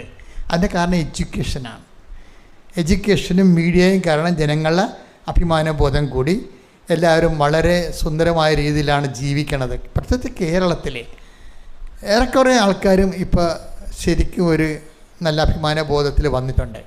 എല്ലാവരും നല്ല നിരത്തിൽ മാത്രമല്ല വീട്ടിൽ ഇവരെ കാണാനുള്ള ആഢ്യതയുള്ള ഒരു ഇതിൽ കേരളം വളർന്നു. പക്ഷേ ഇവിടുത്തെ വരുന്ന ചെറിയൊരു പ്രശ്നം എനിക്ക് തോന്നിയത്, ഇതിൻ്റെ ഒപ്പം കടങ്ങൾ പെരുകിയിട്ടുണ്ട്. കടങ്ങൾ വരാൻ കാരണം വെച്ച് കഴിഞ്ഞാൽ, നമുക്ക് കിട്ടാവുന്ന എല്ലാ സ്ഥലത്തും നമുക്ക് ഏറ്റവും വലിയ പ്രശ്നം വെച്ച് കഴിഞ്ഞാൽ, കടം ആരെങ്കിലും കൊടുക്കുന്നുണ്ടെന്ന് കേട്ടാൽ ആവശ്യമില്ലെങ്കിലും ചെന്ന് മേടിക്കും. നമ്മൾ ചിലപ്പോൾ ആവശ്യത്തിന് മേടിക്കും, ചിലപ്പോൾ ആവശ്യമില്ലെങ്കിലും മേടിക്കും. എന്നുവെച്ചാൽ ആഡംബരങ്ങൾക്ക് മേടിക്കും കടങ്ങൾ. പല കടങ്ങളും വന്നിരിക്കുന്നത് ആഡംബരങ്ങൾക്ക് മേടിക്കാനാണ്. ഇപ്പം 4 ലക്ഷത്തിൻ്റെ കാറ് മേടിച്ചാൽ നമുക്ക് കുഴപ്പമില്ല. 4 ലക്ഷത്തിന് കാറ്, ഇപ്പം നല്ല കാറ് കിട്ടും, ഭാര്യയും ഭർത്താവിനും കുഞ്ഞുങ്ങൾക്കും പോകാൻ കാറ് കിട്ടും. പക്ഷേ ഈ കാറ് ഓടിച്ചിട്ട് നമ്മൾ പള്ളി ചേരുമ്പോഴാണ് കുഴപ്പമുണ്ടാകുന്നത്. എന്താണ്, അനിയത്തിൻ്റെ കാറ് 12 ലക്ഷത്തിൻ്റെ, നമ്മുടേത് 4 ലക്ഷത്തിൻ്റെത്. അപ്പം അനിയത്തേക്കാൾ നമ്മൾ ചെറുതാണ്. അപ്പോൾ പിന്നെ അനിയത്തേക്കാൾ വീർത്ത് വലുതാകാൻ വേണ്ടി നമ്മുടെ തവള വീർക്കാൻ പോലെ വീർപ്പിക്കും. കിട്ടണം പോയ ബാങ്കിൽ നമ്മൾ ലോൺ എടുക്കും. അപ്പോൾ 12 ലക്ഷത്തിൻ്റെ കാറ്, അതിൻ്റെ EMI അടച്ച് അവസാനം കിഡ്നി അവർ കൊണ്ടുപോകും. അങ്ങനെയാണ് സംഭവം. കിഡ്നി അവർ കൊണ്ടുപോയില്ലേ, സൂപ്പർ സ്പെഷ്യാലിറ്റി പോകുന്ന കാര്യം ഉറപ്പായിട്ടുള്ള കാര്യമാണ്. അപ്പം മലയാളി ഇങ്ങനെ ഇരുന്ന് വീർക്കണ ഈ ഒരു അവസ്ഥയാണ് ഇപ്പോൾ വരുന്നത്. കുറച്ച് അഹങ്കാരം കൊണ്ടാണ്. കാര്യം ചില വീടുകൾ ചിലവ് നമുക്കറിയാം. ആരുണ്ടമ്മച്ചി ഇവിടെ താമസിക്കുന്നത്? ഞാനുണ്ട് കൊച്ചേ. പിന്നെ പിള്ളേരൊക്കെ ലീവിന് വരും. ഏത് പിള്ളേർ? ബാംഗ്ലൂർ ഒരു പേർക്കിടാവുണ്ട്, അത് വരും. അപ്പനും അമ്മയൊക്കെ വന്നിട്ട് 6 കൊല്ലം കൂടുമ്പോഴേ വരത്തുള്ളൂ. അവർ വന്നാലും ഫ്ലാറ്റ് എടുത്ത് എറണാകുളത്ത് താമസിക്കുന്നത് പണ്ടത്തെ പറയണ കറുത്തല്ലേ. വലിയ പറഞ്ഞ എന്താ പറയുക, അപ്പനും അമ്മയും വരും. അവർ വന്നിട്ട് എന്ത് ചെയ്യുന്ന പറയുക, വീട്ടിൽ താമസിക്കാൻ പറ്റത്തില്ല. അവരെന്ത് ചെയ്യും, അവർ എറണാകുളത്ത് പോയി അവിടെ ലീവിന് വന്നിട്ട് അമ്മയെ എറണാകുളത്ത് പോയി താമസിക്കും അവർ. അപ്പോൾ ഈ വീടിന് ഈ വലിയമ്മ തള്ളയുണ്ട്, പിന്നെ പിള്ളേർ ലീവിന് വരും, അത്രയേ ഉള്ളൂ. അപ്പോൾ ഈ വീട് ശരിക്കും പറഞ്ഞാൽ വേസ്റ്റാണ്. ഇത് ലോണെടുത്ത് ചെയ്തിരിക്കുന്ന വീടാണ്. ലോണെടുത്ത് വീടിട്ട് ചെയ്തിട്ട് ഈ ലോണെടുത്ത കക്ഷിക്ക് യൂറോപ്പിൽ വീടുണ്ട്, എറണാകുളത്ത് വരുമ്പോൾ ഫ്ലാറ്റുണ്ട്. പിന്നെ ഈ വീട് എന്തിനാ വിൽക്കാനും പറ്റണില്ല. ഇത് വെച്ചപ്പോൾ തന്നെ നീട്ടിക്കെട്ടി അങ്ങോട്ട് വെച്ചതാണ് നീട്ടൊക്കെ. ഇപ്പം എന്താ പ്രശ്നം വെച്ച് കഴിഞ്ഞാൽ, വീട് വെച്ചില്ലെങ്കിൽ വെക്കണമെങ്കിൽ 2 നില വെക്കണം എന്നുള്ളതാണ് ആൾക്കാരുടെ ഒരു സെറ്റപ്പ് എന്ന് പറയുന്നത്. വെച്ചില്ലേ വെക്കണ്ട. 1 നില വെച്ചാൽ പിന്നെ ആൾക്കാരുടെ മുമ്പ് നമ്മൾ കൊച്ചാകത്തില്ലേ. അതിന് വെക്കണേ നമ്മൾ 2 നില തന്നെ വെക്കണം. അപ്പോൾ വരക്കുമ്പോൾ തന്നെ എഞ്ചിനീയർമാർക്ക് വേറെ അധികം പണിയൊന്നും ഇപ്പോൾ കുറവില്ലാതെ കാരണം അവരിങ്ങനെ വരച്ച് കൂട്ടി വലിയ വീടുകളെ വെച്ച് കേരളത്തിൽ മുഴുവനും 2 നില വീടുകളാണ്. പക്ഷെ താമസിക്കാൻ ആളില്ല. 7000 വീട് ഞാൻ പറഞ്ഞില്ലേ, 7000 വീട് ഒരു ജില്ലയിൽ തന്നെ വിൽക്കാനിട്ടിരിക്കുകയാണ്. 7000 വീട് ഒരു ജില്ല മാത്രം വിൽക്കാനിട്ടിരിക്കുകയാണ്. അപ്പോൾ ഇതിൻ്റെ വിഷയം എന്ന് പറയുന്നത്, എൻ്റെ മക്കളെ ഒന്ന് ഒതുങ്ങണ നിലയാണെന്ന് തോന്നണം. ആൾക്കാരെ നിങ്ങൾ ഉടമ്പടി എടുത്ത് ആൾക്കാരെ കാണിക്കാൻ വേണ്ടി പിന്നെയും വീർപ്പിക്കണമല്ല. ചില സമയത്ത് നിങ്ങൾ ദൈവത്തിൻ്റെ ഉടമ്പടി എടുത്ത് ആനുകൂല്യം കിട്ടിയാൽ കുഴപ്പമില്ല, പക്ഷേ ദൈവത്തിൻ്റെ കൺട്രോളിൽ നിന്ന് പോകരുത്. ദൈവത്തിൻ്റെ കൺട്രോൾ എന്ന് പറയുന്നത് അറിയാമോ? അതായത് ദൈവത്തെ അംഗീകരിക്കേണ്ടത് പോരായ്മയായി കരുതിയതിനാൽ അധമവികാരങ്ങൾക്ക് ഏൽപ്പിച്ചു കൊടുത്തു. അങ്ങനെ സംഭവം. അപ്പോൾ ചില ആൾക്കാർക്ക് ഈ ഉടമ്പടിയിലെ കുറച്ച് കാര്യങ്ങൾ ചെയ്ത് വല്ല രോഗികൾക്ക് കൊണ്ട് കുറച്ച് ഭക്ഷണമൊക്കെ കൊടുത്ത് കുറേ പത്രമൊക്കെ വിതരണം ചെയ്തെങ്കിലും ജീവിതത്തിലെ തീരുമാനങ്ങൾ ദൈവത്തെ അവർ അംഗീകരിക്കത്തില്ല. അവർ തന്നെ ദൈവമാണെന്ന് പറഞ്ഞ രീതിയിൽ സ്ഥലത്തെ പ്രധാന ദിവ്യൻ എന്നൊക്കെ പറഞ്ഞ് അവർ തന്നെ അവരെ ബൂസ്റ്റ് ചെയ്തെടുക്കും. എടുത്തതിൻ്റെ പേരിൽ അവരുടെ ഒരു സ്റ്റാറ്റസ് സിമ്പിളായിട്ട് അവർ ലൈഫിൽ കുറേ അധികം കടങ്ങൾ വരുത്തി മാറ്റും. കടങ്ങൾ വെച്ച് നിങ്ങൾ ഉണ്ടെങ്കിൽ നിങ്ങൾ ചെയ്യാം. കടം മേടിച്ച് ഒരിക്കലും നിങ്ങൾ സ്റ്റാറ്റസ് ഉയർത്താൻ വേണ്ടി നോക്കരുത്. കാര്യം എന്താ പ്രശ്നം വെച്ചാൽ അതിനുള്ള കുഴപ്പം ദൈവത്തിൻ്റെ ഒരു കൺകറൻസ് കിട്ടത്തില്ല. അതാണ് എൻ്റെ പ്രശ്നം. ഉടമ്പടി എടുത്തിട്ടുണ്ട് നിങ്ങൾ കടം മേടിക്കാൻ പറ്റും. അപ്പം ഞാൻ അവരോട് ചോദിക്കും, കടം എങ്ങനെ വന്നെന്ന് ചോദിക്കും. ഉടനെ ചോദിക്കും ഞാൻ. ഉടമ്പടി എടുത്തതിന് ശേഷം നിങ്ങൾ പറയും, എൻ്റെ അടുത്ത് വന്നിട്ട് പറയും, ഭാര്യ ഞങ്ങൾ പിരിഞ്ഞ് താമസിക്കണം വെച്ചാൽ ഞങ്ങൾക്ക് ഒരുമിച്ച് താമസിക്കണം. ഞാൻ പറഞ്ഞു, ആരാണ് ആദ്യം പിരിഞ്ഞതെന്ന് ചോദിക്കും. ദൈവം ചോദിക്കണം, ഞാൻ അങ്ങോട്ട് ചോദിക്കും, ആരാണ് ആദ്യം പിരിഞ്ഞതെന്ന് പറയും. 50% പെൺപിള്ളേരും കള്ളികളാണ്. അവർ പറയും അവരാണ് പിരിഞ്ഞതെന്ന് പറയും. ഞാൻ പറഞ്ഞ നീയാണ് പിരിഞ്ഞത്, തിരിച്ചു പറയാം അവളോട്, നീയാണ് പിരിഞ്ഞത്. അപ്പം നമ്മൾ ഉടമ്പടി എടുക്കുമ്പോൾ നമ്മുടെ കൈ കുറ്റം ഉണ്ടാകാതിരിക്കാൻ. എങ്ങനെ കടം വന്നെന്ന് ചോദിക്കരുത്. എങ്ങനെ കടം വന്ന് ചോദിച്ചു കഴിഞ്ഞാൽ അഹന്ത കൊണ്ടുണ്ടായതാണ് കടം. ഇപ്പം തന്നെ നോക്കിയേ, ഞാനൊരു കാര്യം ആദ്യം പറഞ്ഞില്ലേ, അതായത് മഞ്ജു ഷാജിയുടെ വിഷയം എന്താണ്? അവർക്കൊരു ട്രക്ക് ഉണ്ടായിരുന്നതാണ്, ഒരു ട്രക്ക്. ആ ട്രക്ക് ഒരു വിധം ഓടാൻ തുടങ്ങിയപ്പോഴേ പിന്നെ എന്ത് പറ്റി? അവർ ഒരു ട്രക്ക് കൂടി മേടിച്ചു. അപ്പം അതിനും ഓടാൻ തുടങ്ങി. അതിനകത്ത് കുറച്ച് പൈസയൊക്കെ ആയി കഴിഞ്ഞപ്പോൾ എന്താ പ്രശ്നം എന്നറിയാമോ? ഇപ്പോഴേ നിങ്ങൾക്കറിയാവില്ല, ചില സ്ഥലങ്ങളിലൊക്കെ നമ്മൾ ചെല്ലുമ്പോൾ പ്രൈവറ്റ് ബസ്സൊക്കെ കാട്ടിക്കിടക്കണ കാണാം അല്ലേ? 18 വണ്ടിയാണ് ഒരു കമ്പനിയുടെ കാട്ടിക്കിടക്കണത്. അതിനകത്ത് തേക്ക് മാഞ്ചീവൊക്കെ വളർന്നു നിൽക്കണം ബസ്സിൻ്റെ അകത്ത് കൂടി. ഒരു കാലത്ത് ഈ റോഡ് മുഴുവൻ ഭരിച്ചിരുന്ന ആൾക്കാരാ. എന്താ ഇവർക്ക് പറ്റിയത്? ഇവർക്കൊരു 10 വണ്ടി ആകുമ്പോൾ മറ്റേ കമ്പനിക്കാരൻ പോയി 11ാമത്തെ വണ്ടി എടുക്കും. അതാണ് വിഷയം. ഇത് ആവശ്യമുണ്ടായിട്ടല്ലേ. മറ്റേ ഇവരുടെ വേറെ കോമ്പറ്റീഷൻ കമ്പനി ഉണ്ടല്ലോ, കോമ്പറ്റീഷൻ കമ്പനിക്കാരൻ പോയി 11ാമത്തെ വണ്ടി എടുക്കും. അപ്പോൾ ഇവൻ 12ാമത്തെ വണ്ടി എടുക്കും. അത് ഇവനുമായിട്ട് കോമ്പറ്റ് ചെയ്ത് റോഡിൽ സ്ഥലമില്ലെങ്കിലും വണ്ടിയുടെ എണ്ണം കൂടിക്കഴിഞ്ഞപ്പോൾ എന്തെങ്കിലും ചിലപ്പോൾ ഗവൺമെൻറ് അവസ്ഥയല്ലേ, ഗവൺമെൻറ് ടാക്സ് കിട്ടാൻ വേണ്ടി നിയമങ്ങൾ മാറ്റും. അപ്പോൾ സീറ്റൊക്കെ ഫിക്സ് ചെയ്തിട്ട് അതിൻ്റെ ടാക്സ് പറയുമ്പോൾ നമ്മുടെ വണ്ടി ഓടിയാൽ ഒരിക്കലും ലാഭം കിട്ടത്തില്ല. എന്നാൽ അത് വിൽക്കാൻ ടാക്സ് RTO ഇപ്പോൾ തിരുത്താനൊക്കെ ഭയങ്കര പാടായിരിക്കും. സീറ്റ് പറിച്ചു കളഞ്ഞാലും അവിടെ രേഖയിൽ കിടക്കണത് ആ 12 സീറ്റ് 15 സീറ്റായിരിക്കും. ആ കാശ് കൊടുക്കണം. 43 സീറ്റാണെങ്കിൽ വേറെ വിഷയമാണ്. അപ്പോൾ സീറ്റ് പറിച്ചു കളഞ്ഞിട്ടും കാര്യമില്ല, രജിസ്റ്റേർഡ് ആയി കഴിയുകയാണ്. പക്ഷേ ഇനി എത്ര വണ്ടിയുടെ ടാക്സാണ് കൊടുക്കേണ്ടത്, അത്ര ഓടിക്കിട്ടത്തില്ല. അപ്പോൾ ഇങ്ങനെ വരുമ്പോൾ ഈ വികാരമണ്ഡലങ്ങളെ നമ്മൾ ഉടമ്പടി എടുത്താലും ദൈവത്തിന് അടിയറ വെക്കണം ഈ ബുദ്ധി. അല്ലാതെ മറ്റു മനുഷ്യരുടെ മുമ്പിൽ ആൾ കളിക്കാൻ വേണ്ടി നമ്മൾ അഹന്തയുടെ പുതിയ തീരുമാനം എടുക്കരുത്. അതുകൊണ്ടാണ് ബൈബിൾ പറയുന്നത്, നിങ്ങളുടെ എപ്പോഴും സന്തോഷത്തിലിരിക്കണം, ഇടതടവില്ലാതെ പ്രാർത്ഥിക്കണം, എല്ലാ കാര്യം കൃതജ്ഞത പ്രകാശിപ്പിക്കണം. അപ്പോൾ നിങ്ങളുടെ ധാരണകളെ അതിലംഘിക്കുന്ന ദൈവത്തിൻ്റെ സമാധാനം നിങ്ങളുടെ ചിന്തകളെയും ഹൃദയത്തെയും കർത്താവിൽ സൂക്ഷിച്ചുകൊള്ളു. Take the word of God. സ്തുതിക്കട്ടെ, ഹല്ലേലൂയ പാടാം. സ്തുതിക്കട്ടെ, ഹല്ലേലൂയ, ഹല്ലേലൂയ, ഹല്ലേലൂയ, യേശുവേ നന്ദി, ഹല്ലേലൂയ, ഹല്ലേലൂയ, ഹല്ലേലൂയ, ഹല്ലേലൂയ, ഹല്ലേലൂയ.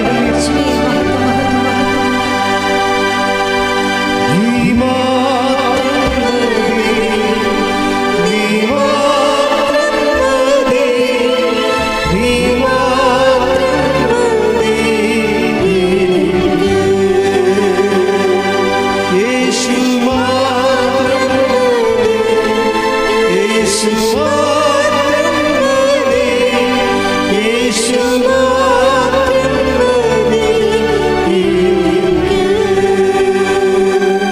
ഫിലിപ്പി 4:6-7 തിരുവചനങ്ങൾ. ഫിലിപ്പി 4:6-7 തിരുവചനങ്ങൾ. ഒന്നിനെക്കുറിച്ചും ആകുലരാകേണ്ട, പറഞ്ഞേ, ഒന്നിനെക്കുറിച്ചും ആകുലരാകേണ്ട, പ്രാർത്ഥനയിലൂടെയും അപേക്ഷയിലൂടെയും കൃതജ്ഞതാസ്തോത്രങ്ങളോടെ നിങ്ങളുടെ യാചനകൾ ദൈവസന്നിധിയിൽ അർപ്പിക്കുവിൻ. അപ്പോൾ നമ്മുടെ എല്ലാ ധാരണയെയും അതിലംഘിക്കുന്ന ദൈവത്തിന്റെ സമാധാനം നിങ്ങളുടെ ഹൃദയങ്ങളെയും ചിന്തകളെയും യേശുക്രിസ്തുവിൽ കാത്തുകൊള്ളും. അപ്പോൾ ഇതിൻ്റെ പ്രശ്നത്തിൽ ഈ രണ്ട് ഫാക്കൽറ്റികളും സംരക്ഷിക്കേണ്ടത് ദൈവമാണ്. എന്തൊക്കെയാണ്?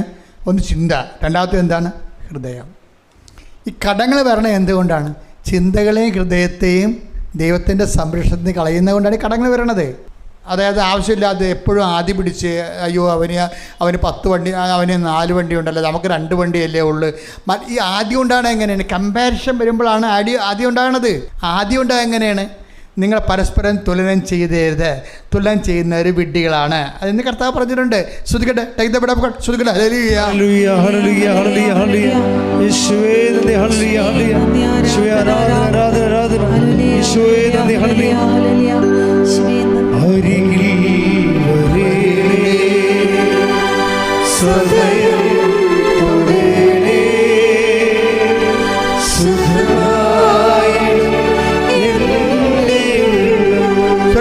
അരികിൽ വരണമേ,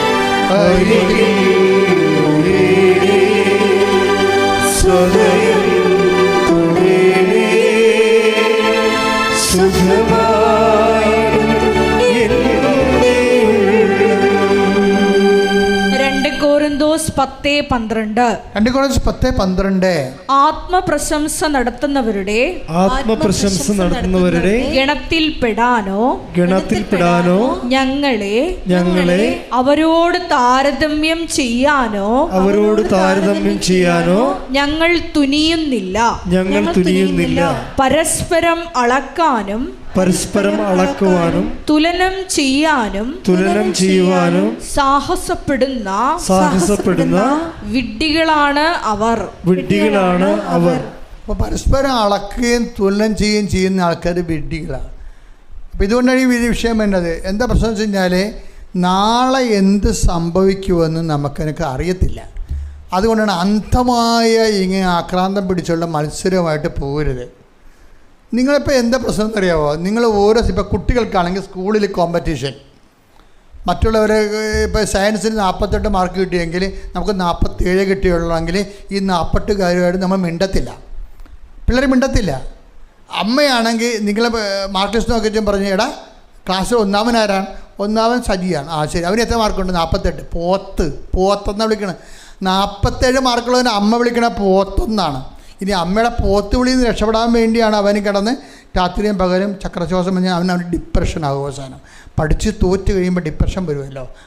പഠിച്ചിട്ടും മറ്റുള്ളവരുടെ ഒരു നിലവാരം അനുസരിച്ച് പോകാൻ പറ്റാത്തപ്പോൾ എന്നെ ഒന്നിനും കൊള്ളാത്ത ആളാണെന്ന് പറഞ്ഞാൽ അവർ ഡിപ്രസ്ഡ് ആകും. പിള്ളേർ ഡിപ്രസ്ഡ് ആകുന്നതിൻ്റെ കാരണം ഹെവി ആയിട്ടുള്ള ടാസ്ക് കൊടുക്കുന്നതുകൊണ്ടാണ്. അതിന് അമ്മമാരുടെ അസൂയയാണ് മെയിൻ കാരണങ്ങൾ. അമ്മമാരുടെ അസൂയ എന്ന് വെച്ചാൽ അമ്മമാർ മറ്റ് സ്ത്രീകളുമായിട്ട് ഒരു കോമ്പറ്റ് ചെയ്യണം മക്കളെ വെച്ചുകൊണ്ടാണ്. അതാണ് വിഷയം. നിങ്ങളുടെ മക്കളെ വെച്ചുകൊണ്ട് മറ്റ് സ്ത്രീകളുടെ മക്കളെക്കാൾ നിങ്ങൾക്ക് ചിലപ്പോൾ ക്ലബിലോ അല്ലെങ്കിൽ സ്കൂളിലോ അല്ലെങ്കിൽ ഉള്ള അവരുടെ മക്കളെക്കാൾ നിങ്ങളുടെ മക്കൾ മുന്നത്തിലാണെന്ന് ആ സ്ത്രീയോട് നിങ്ങൾക്ക് അസൂയാവഹമായ കോമ്പറ്റീഷൻ ഉള്ളത് കൊണ്ടാണ്. ഉടമ്പടിയിൽ ഇതൊന്നും പറ്റത്തില്ല. അങ്ങനെ വല്ലവരുമായിട്ട് കോമ്പറ്റീഷൻ ഉണ്ടെങ്കിൽ ഇപ്പോൾ ചില ആൾക്കാർ ചില ഹസ്ബൻഡ് വൈഫും കൂടി സംസാരിക്കുമ്പോൾ ഹസ്ബൻഡ് പറയും, നിൻ്റെ ആങ്ങളെ ഞാൻ ഞൊട്ടിക്കുമെന്ന് പറയും. എന്താ കാര്യം എന്നറിയാം? ഒരു കാറ് മേടിച്ചിട്ടാണ് അയാളെക്കാളും മെച്ചമായ കാറ് ഇവിടെ കൊണ്ടുവന്ന് ഇട്ടിച്ചുമാണ് പറയണത്, നിൻ്റെ ആങ്ങളെ ഞാൻ ഞൊട്ടിക്കുമെന്ന്. വല്ല കാര്യമുണ്ടോ ഈ പാഴ് വർത്തമാനത്തിന്? ഇയാളെന്താ പറയണത്? അപ്പോൾ വൈഫ് ചോദിക്കും, നിങ്ങൾക്ക് എപ്പോഴും എൻ്റെ ആങ്ങളുടെ മേക്കട്ട് കയറണാണ്, നിങ്ങൾ ആങ്ങളക്ക് വേണ്ടിയാണ് ജീവിക്കണത്, ഇവർ തമ്മിൽ അടിയാണ്. അദ്ദേഹത്തെ ആരുമായിട്ട് നമ്മൾ അയാൾക്ക് പുള്ളിക്ക് കോമ്പറ്റീഷൻ വരാൻ പറഞ്ഞ ഭാര്യയുടെ ആങ്ങളെയായിട്ടാണ്. ഈ കിട്ടിയ കാലം മുതൽ പുള്ളിയുടെ ശത്രുവാണ്. എന്താ ശത്രുവൊന്നുമില്ല, തമ്മിൽ സ്നേഹമൊക്കെയാണ്, പക്ഷേ ഉള്ളിൽ അസൂയുണ്ട്. ഇവൻ നമ്മളെക്കാൾ ഉയർന്ന് കയറി പോകുന്നതെന്ന് അസൂയ ഉള്ളത് കൊണ്ട്.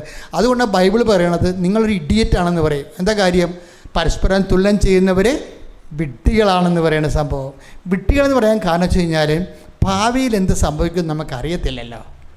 അതാണ് വിഷയം. ഭാവിയിൽ എന്ത് സംഭവിക്കുമെന്ന് നമുക്ക് അറിയത്തില്ല. അപ്പോൾ എന്താ വിഷയം എന്ന് പറഞ്ഞു കഴിഞ്ഞാൽ നമ്മൾ എപ്പോഴും, അതുകൊണ്ടാണ് ബൈബിൾ പറയുന്നത് നിങ്ങൾ എപ്പോഴും കർത്താവുമായിട്ട് സ്റ്റേ കണക്റ്റഡ് എന്ന് പറയും. നിങ്ങൾ സ്റ്റേ കണക്റ്റഡ് എന്നാണ് ഈശോ പറയണത്. എന്താണ്? എപ്പോഴും സന്തോഷിച്ചിരിക്കുക, ഇടതടവില്ലാതെ പ്രാർത്ഥിക്കുക. അതിൻ്റെ അർത്ഥം എന്താണ്? Stay connected. എപ്പോഴും കർത്താവുമായിട്ട് നിങ്ങൾ ലിങ്ക് ചെയ്തിരിക്കണം. നിങ്ങൾ സ്റ്റേ കണക്റ്റഡ് കർത്താവുമായിട്ടല്ല, നിങ്ങളുടെ പ്രതിയോഗിയുമായിട്ടാണ് കണക്ട് ചെയ്തിരിക്കുന്നത്. അവനെ എങ്ങനെ അടിച്ചു താഴ്ത്തിയാൽ പറ്റും, അവനേക്കാൾ എങ്ങനെ. അത് മനുഷ്യന്മാരുടെ ഈ മാംസത്തിലുള്ള ഒരു സംഭവമാണ്. മാംസത്തിനുള്ളൊരു കുഴപ്പം, അതിന് ദുരാശ ഉണ്ടാകും. മാംസത്തിനുള്ളൊരു കുഴപ്പം ദുരാശയാണ്. ഈ ദുരാശയാണ് നമ്മൾ പലപ്പോഴും പരസ്നേഹ പ്രവർത്തനങ്ങളും പരിത്യാഗ പ്രവർത്തനങ്ങളും കൊണ്ടാണ് ദുരാശയെ നമ്മൾ അമർത്തി. ഇപ്പോൾ കഴിഞ്ഞ ദിവസങ്ങളിൽ ഒരു സാക്ഷ്യം ഉണ്ടായിരുന്നു. ഒന്ന് സ്തുതിച്ച മക്കളെ. യേശു സ്വസ്ഥം.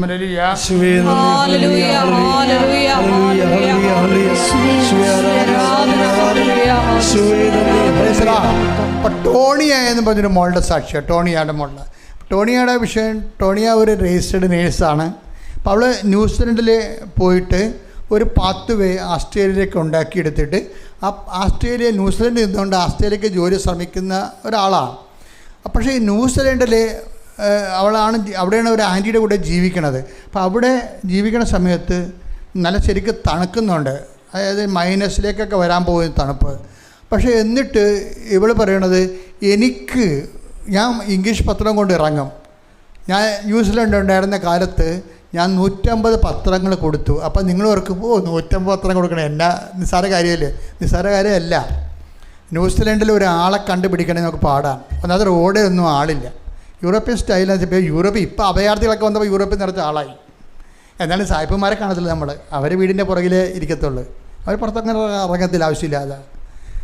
അപ്പോൾ അത് എന്ന് വെച്ച് കഴിഞ്ഞാൽ ഇത് ഈ ആൾക്കാരില്ലാത്ത കാരണം ഒരാളെ കണ്ടുപിടിക്കാൻ ഞാൻ ഈ തണുപ്പത്ത് ഒരു ഇംഗ്ലീഷ് പത്രം കൊടുക്കാൻ വേണ്ടി ഞാൻ ഈ തണുപ്പത്ത് ഒരു 5 കിലോമീറ്ററൊക്കെ ഞാൻ സഞ്ചരിച്ചിട്ടുണ്ട്.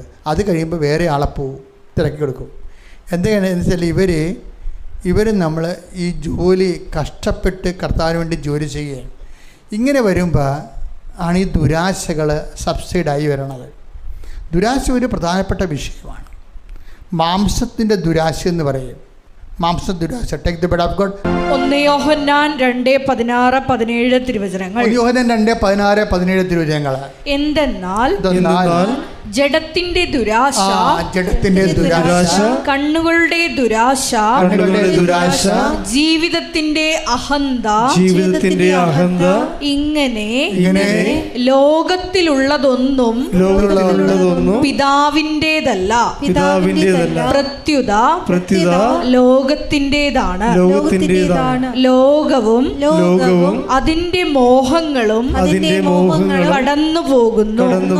ശാശ്വതമല്ലെന്നാണ് എൻ്റെ വിഷയം. ഇപ്പം ഇയാൾ തന്നെ 4 ട്രക്ക് എടുത്ത് കഴിയുമ്പോൾ പിന്നെ ഉടനെ വരണ എന്താണ്? കോവിഡ് ആവുന്നത്. 2 കൊല്ലത്തെ കോവിഡ് തീർന്നില്ലേ? നമ്മൾ അന്ധവേഗത്തിൽ കോമ്പറ്റീഷനായിട്ട് പോവുകയാണ്. മറ്റുള്ളവരെ ജയിക്കാൻ വേണ്ടി നമ്മളും, അവർക്ക് 5 ട്രക്ക് ഉണ്ടെങ്കിൽ നമ്മൾക്കും 5 ആക്കി എടുക്കണം പറഞ്ഞപ്പോൾ ടാർജറ്റ് വെച്ച് ചെയ്യുമ്പോൾ ഇത് നമുക്ക് പറ്റുമോ? നമ്മളും ദൈവം ഇത് ആഗ്രഹിക്കുന്നുണ്ടോ? കോമ്പറ്റീഷൻ ജയിച്ച് നമുക്കുണ്ടാകുന്ന ഒരു ആത്മാഭിമാനത്തെക്കാൾ വലുതാണ് ദൈവത്തിൻ്റെ കൂടെ ജീവിച്ച്, നമുക്ക് അല്പം സാമ്പത്ത് കുറവാണെങ്കിലും ദൈവത്തിൻ്റെ കൂടെ സമാധാനം ജീവിച്ച് പോകുന്നത്. അപ്പോൾ ദൈവത്തിനെ കൂടെ നിർത്താൻ ഉടമ്പടിക്കാർ പഴയ ലോകം അവസാനിപ്പിക്കണം. ഇപ്പം നിങ്ങളെന്താ സമയം ഉടമ്പടി എടുക്കുകയും ചെയ്യും, പഴയ ട്രാക്കിൽ കൂടിയാണ് വണ്ടി പോണത്. ഉടമ്പടി എടുക്കും, അത് പ്രാർത്ഥനയായിട്ടാണ് കരുതണത്. ഉടമ്പടി നിങ്ങളെടുക്കും, അത് പ്രാർത്ഥനയായിട്ട് ചെയ്യണം. നിങ്ങളതുകൊണ്ട് മാറുന്നില്ല ശരിക്കും പറഞ്ഞാൽ. അതിൻ്റെ അകത്ത് വിഷയം വെച്ച് കഴിഞ്ഞാൽ ഈ ഞാൻ ഈ ദിവസങ്ങളിൽ 10 ദിവസത്തേക്ക് നിങ്ങൾക്കൊരു ഈ എക്സസൈസ് തരുന്നുണ്ട്. 10 ദിവസത്തേക്ക് എല്ലാ ദിവസവും. അതായത് വാഗ്ദാന പേടകത്തെ സമീപിക്കുന്നവരെ നിങ്ങളുടെ ജീവിതത്തിൻ്റെ ആവശ്യ സമയത്ത് നിങ്ങൾക്ക് വാഗ്ദാന പേടകത്തെ സമീപിക്കാം, കൃപയുടെ സിംഹാസനം സമീപിക്കാം. അത് കർത്താവിൻ്റെ വചനത്തിൽ പറയുന്ന ഒരു വാക്കാണ്, വാഗ്ദാനമാണ്. എന്താണ്? ഹെബ്രായർ 4:16 നിങ്ങളുടെ ജീവിതത്തിൻ്റെ ഒരു സംഘർഷ സമയത്ത് നിങ്ങൾക്ക് കൃപയുടെ സിംഹാസനമായ വാഗ്ദാന പേടകത്തെ സമീപിക്കാം. അപ്പം സമീപിക്കാവുന്ന മാത്രമേ അത് പറയുന്നുള്ളൂ. അത് വായിച്ചപ്പോൾ പരിശുദ്ധാത്മ പറഞ്ഞു അങ്ങനെ കയറി കണ്ട് സമീപിക്കാൻ പറ്റത്തില്ല, അതിന് കുറച്ച് കാര്യങ്ങളുണ്ടെന്ന് പറയും. എന്താ സംഭവം? അതിന് 10 കാര്യങ്ങൾ വേണമെന്ന് പറയും. ആ 10 കാര്യങ്ങൾ ഞാൻ ബൈബിളിൽ നിന്ന് കണ്ടുപിടിച്ച് നിങ്ങളോട് ഓരോ ദിവസവും ഓരോ കാര്യം പറയുന്നുണ്ട്. ചിലരുടെ കംപ്ലയിൻ്റ് അച്ഛൻ്റെ പ്രസംഗം രാവിലെ കൂടിപ്പോകണമെന്നാണ്, 18 മിനിറ്റ് വരുന്നുണ്ടെന്നൊക്കെ പറയുന്നുണ്ട്. അപ്പം ഞാൻ ഈ പ്രാവശ്യം എല്ലാം 5 മിനിറ്റ് ആക്കിയിട്ടുണ്ട്. പിന്നെ അതിൻ്റെ പേരിൽ നിങ്ങൾ രാവിലെ ഉള്ളത് സ്കിപ്പ് ചെയ്യരുത്. വളരെ 5 മിനിറ്റേ ഉള്ളൂ. ഇനിയിപ്പോൾ നാളെ മുതലുള്ള ഡെയിലി ബ്രെഡെല്ലാം 5 മിനിറ്റേ ഉള്ളൂ, പ്രസംഗം 5 മിനിറ്റേ ഉള്ളൂ. പ്രാർത്ഥന ഉണ്ടാകും, പ്രാർത്ഥനയ്ക്ക് വേണ്ടിയാണ് ആൾക്കാർ കൂടണത്. അപ്പോൾ അതെല്ലാം ശ്രദ്ധിക്കണം. അപ്പോൾ അതിൻ്റെ അകത്ത് ഒരു കാര്യം എന്ന് പറയുന്നത് മാനസാന്തരമാണ്. വാഗ്ദാന പേടകത്തെ സമീപിക്കുന്ന വ്യക്തിക്ക് ഒരു മാനസാന്തരം ഉണ്ടാകണം. ഈ മാനസാന്തരത്തെക്കുറിച്ചാണ് ഞാനിപ്പോൾ പറഞ്ഞത്. എന്താ കാര്യം? ഇപ്പം മാനസാന്തരം എന്ന് പറയണത് നമ്മളിൽ ലോകത്തിൻ്റെ ഇപ്പോൾ കണ്ണിൻ്റെ ദുരാശ, ശരീരത്തിൻ്റെ ദുരാശ, ജീവിതത്തിൻ്റെ അഹന്ത, ഇതൊന്നും പിതാവിൻ്റെതല്ല, ലോകത്തിൻ്റെതാണെന്ന് പറഞ്ഞില്ലേ. അപ്പോൾ ലോകത്തിൻ്റെ ഒരു സാധനവും നമ്മൾ അനുഷ്ഠിക്കുന്നില്ല, അനുവർത്തിക്കുന്നില്ല എന്ന് ഉടമ്പടിക്കാർ ഉറപ്പ് വരുത്തണം. പീഡിയ അല്ലെങ്കിൽ ഉള്ള കുഴപ്പമെന്ന് വെച്ച് കഴിഞ്ഞാൽ ഇപ്പോൾ ഈ 4 ട്രക്ക് എടുത്ത് പിന്നെന്താ പറ്റുന്നത്? 4ാമത്തെ ട്രക്ക് എടുത്തപ്പോൾ എന്ത് സംഭവിക്കണമെന്നറിയാമോ? കോവിഡിന് മുമ്പ് 4ാമത്തെ ട്രക്ക് 2018 എടുത്ത് 4ാമത്തെ ട്രക്ക് എടുത്തപ്പോൾ 5 പ്രാവശ്യം ആ ട്രക്ക് ഇടിച്ച് 5 ഡ്രൈവർമാരെ മാറി മാറി കയറ്റിയാലും ശരി ട്രക്ക് ഇടിക്കും. ട്രക്ക് ഇടിക്കുമ്പോഴൊക്കെ 1 ലക്ഷം 1.5 ലക്ഷം പെനാൽറ്റി പോകുന്നുണ്ട്. നമ്മുടെ വണ്ടി പോയി ഇടിക്കുന്നതാണേ. അപ്പോൾ അത് സെറ്റ് ചെയ്ത് കഴിയുമ്പോൾ 1 ലക്ഷം കയ്യിൽ നിന്ന് പോകും. അപ്പോൾ 4ാമത്തെ വണ്ടി 4 പ്രാവശ്യം ഇടിക്കുകയാണ്. 4 പ്രാവശ്യം ഇടിച്ച് 4-5 ലക്ഷം രൂപ കയ്യിൽ നിന്ന് പോയി കഴിഞ്ഞപ്പോൾ വണ്ടി ഒരു പരുവമായി. പിന്നെ എന്ത് ചെയ്ത്? ഉടനെ കോവിഡും വന്നു. പിന്നെ വണ്ടി ഷെഡിൽ കയറ്റി 2 കൊല്ലം വെറുതെ കിടന്ന്. അപ്പോഴെന്ത് ചെയ്യും? ഈ 4 ട്രക്കിൻ്റെയും പലിശ ബാങ്കിൽ കയറുകയാണ്. അങ്ങനെ 60 ലക്ഷം രൂപ കടമായി. ബാങ്ക് ഈ കോവിഡ് കാലത്ത് വണ്ടി ഓടാതെ കിടന്ന് ബാങ്കിൽ പലിശ കയറി ഉണ്ടായ കടവാണ്. അവർക്കത് വിൽക്കാനും പറ്റത്തില്ല, ഇനി കട ഓടി തീർക്കാനും പറ്റത്തില്ല. എല്ലാം കൊണ്ടൊരു പെട്ടപ്പോൾ എന്ത് ചെയ്യും? അവസാനം ആരോ വന്ന് വെച്ചും കൃപാസനത്തെക്കുറിച്ച് അവരോട് പറഞ്ഞു. അപ്പോൾ അവരുടെ അമ്മയടുത്ത് വന്ന് ഉടമ്പടി ചെയ്ത് ഭാര്യയും ഭർത്താവും കൂടി അമ്മ മാത്രമേ ഉള്ളൂ, ഞങ്ങൾ തോറ്റു, ഞങ്ങൾ തീരുകയാണ്, ഞങ്ങൾ തീർന്നു പോണോ വേണ്ടതെന്ന് അമ്മ തീരുമാനിച്ചാൽ മതിയെന്ന് പറഞ്ഞു. തീർന്നു പോണോ വേണ്ടതെന്ന്. അപ്പോൾ അമ്മ പറഞ്ഞ് നിങ്ങൾ നിൽക്കെന്ന് പറഞ്ഞു. അതാണ് വിഷയം. അമ്മ ഈ കൈയൊക്കെ ഇങ്ങനെ വെച്ചിരിക്കുന്നത് എന്താണ്? നിങ്ങൾ നിൽക്കുക എന്നാണ്. അതാണ് അർത്ഥം. കൃപാസന മാതാവിൻ്റെ കൈവെപ്പ് കണ്ടല്ലേ, എന്ത് രസം കാണാൻ. നിങ്ങൾ നിൽക്കുക എന്നതിൻ്റെ അർത്ഥം. അപ്പം ആ ഒരു ദർശനം കിട്ടുമ്പോൾ നമുക്കറിയാം നിൽക്കാൻ പറഞ്ഞിട്ടുണ്ട്. പിന്നെ എന്ത് ചെയ്യും? നമ്മൾ വെറുതെ നിൽക്കത്തില്ല, ഉടമ്പടി ചെയ്തുകൊണ്ട് ദൈവത്തിൻ്റെ ചൈതന്യത്തിൽ നിൽക്കും. നമ്മൾ ദൈവത്തിൻ്റെ ചൈതന്യം നിന്ന് കഴിയുമ്പോൾ എന്താണ്? ദൈവത്തിൻ്റെ കയ്യിൽ 100,000 കാര്യങ്ങളാണ്. അമ്മ ഉടനെ ഒരു 17 ലക്ഷത്തിൻ്റെ വർക്ക് കൊടുത്ത് ആദ്യം അതൊരു സിവിൽ വർക്ക് കൊടുത്ത്, നീ വണ്ടിപ്പണി നിർത്ത്, ഈ പണിക്ക് പോകാൻ പറഞ്ഞു. ആ വർക്ക് വിജയിച്ച്. അപ്പോൾ ഒരു 50 ലക്ഷത്തിൻ്റെ വർക്ക് കൊടുത്ത്, ആ വർക്കും വിജയിച്ച്. അപ്പോൾ 1 കോടിയുടെ വർക്ക് കൊടുത്ത്, ആ വർക്കും വിജയിച്ച്. അപ്പോൾ 2 കോടിയുടെ വർക്ക് കൊടുത്ത്, ആ വർക്കും വിജയിച്ച്. കടകളെല്ലാം മാറി. അപ്പോൾ എന്തെങ്കിലും സംഭവിച്ചാൽ നമുക്ക് ദൈവം മാത്രമേ ഉള്ളൂ. അവരാരാണെന്ന് വിചാരിക്കണം. അവരൊരിക്കലും അമ്മയെക്കുറിച്ച് ഒരു ക്രിസ്ത്യൻ പ്രെയറോ ഒന്നും കൂടാത്ത ആൾക്കാരാണ്. നോൺ ക്രിസ്ത്യൻസാണ്. ഒരു ക്രിസ്ത്യൻ പറയുന്നത് കൂടാത്ത ആൾക്കാരാണ്. പക്ഷെ അവർ വിശ്വസിച്ച് അതിലങ്ങ് ജീവിക്കുകയാണ്. ജീവിച്ചു കഴിഞ്ഞപ്പോൾ എന്ത് ചെയ്യും? ദൈവം പുതിയ വഴികൾ കൊടുത്ത് ആ വണ്ടിപ്പണിയൊക്കെ അവസാനിപ്പിച്ചു. പിന്നെ എന്ത് ചെയ്ത്? അവർക്ക് പുതിയ മാർഗം കാണിച്ചു കൊടുത്ത് അവരതിലൂടെ നയിച്ചു. മക്കളെ, നമുക്ക് മാർഗം കാണിച്ചു തരണമല്ല പ്രശ്നം, മാർഗം വിജയിപ്പിക്കണം. അതാണ് ദൈവത്തിൻ്റെ റോളെന്ന് എനിക്ക് മനസ്സിലായിരിക്കണത്. നമുക്ക് ചിലപ്പോൾ നമ്മൾ ചെയ്യേണ്ട കാര്യം വേറെ ആൾക്കാർ ചെയ്താൽ ചിലപ്പോൾ വിജയിക്കത്തില്ലെന്ന് വരും. നമ്മൾ വിജയിക്കാൻ ദൈവം ഇടയാക്കുന്നതാണ്. എന്താ കാര്യം? വിജയമെന്ന് പറഞ്ഞാൽ എന്താണ്? വിജയം നൽകണത് കർത്താവാണെന്ന് പറയും. പരിശുദ്ധ പരമാ ദിവ്യ കാരുണ്യത്തിന് നേരവും ആരാധനയും സ്തുതിയും പുകഴ്ചയും ഉണ്ടായിരിക്കട്ടെ.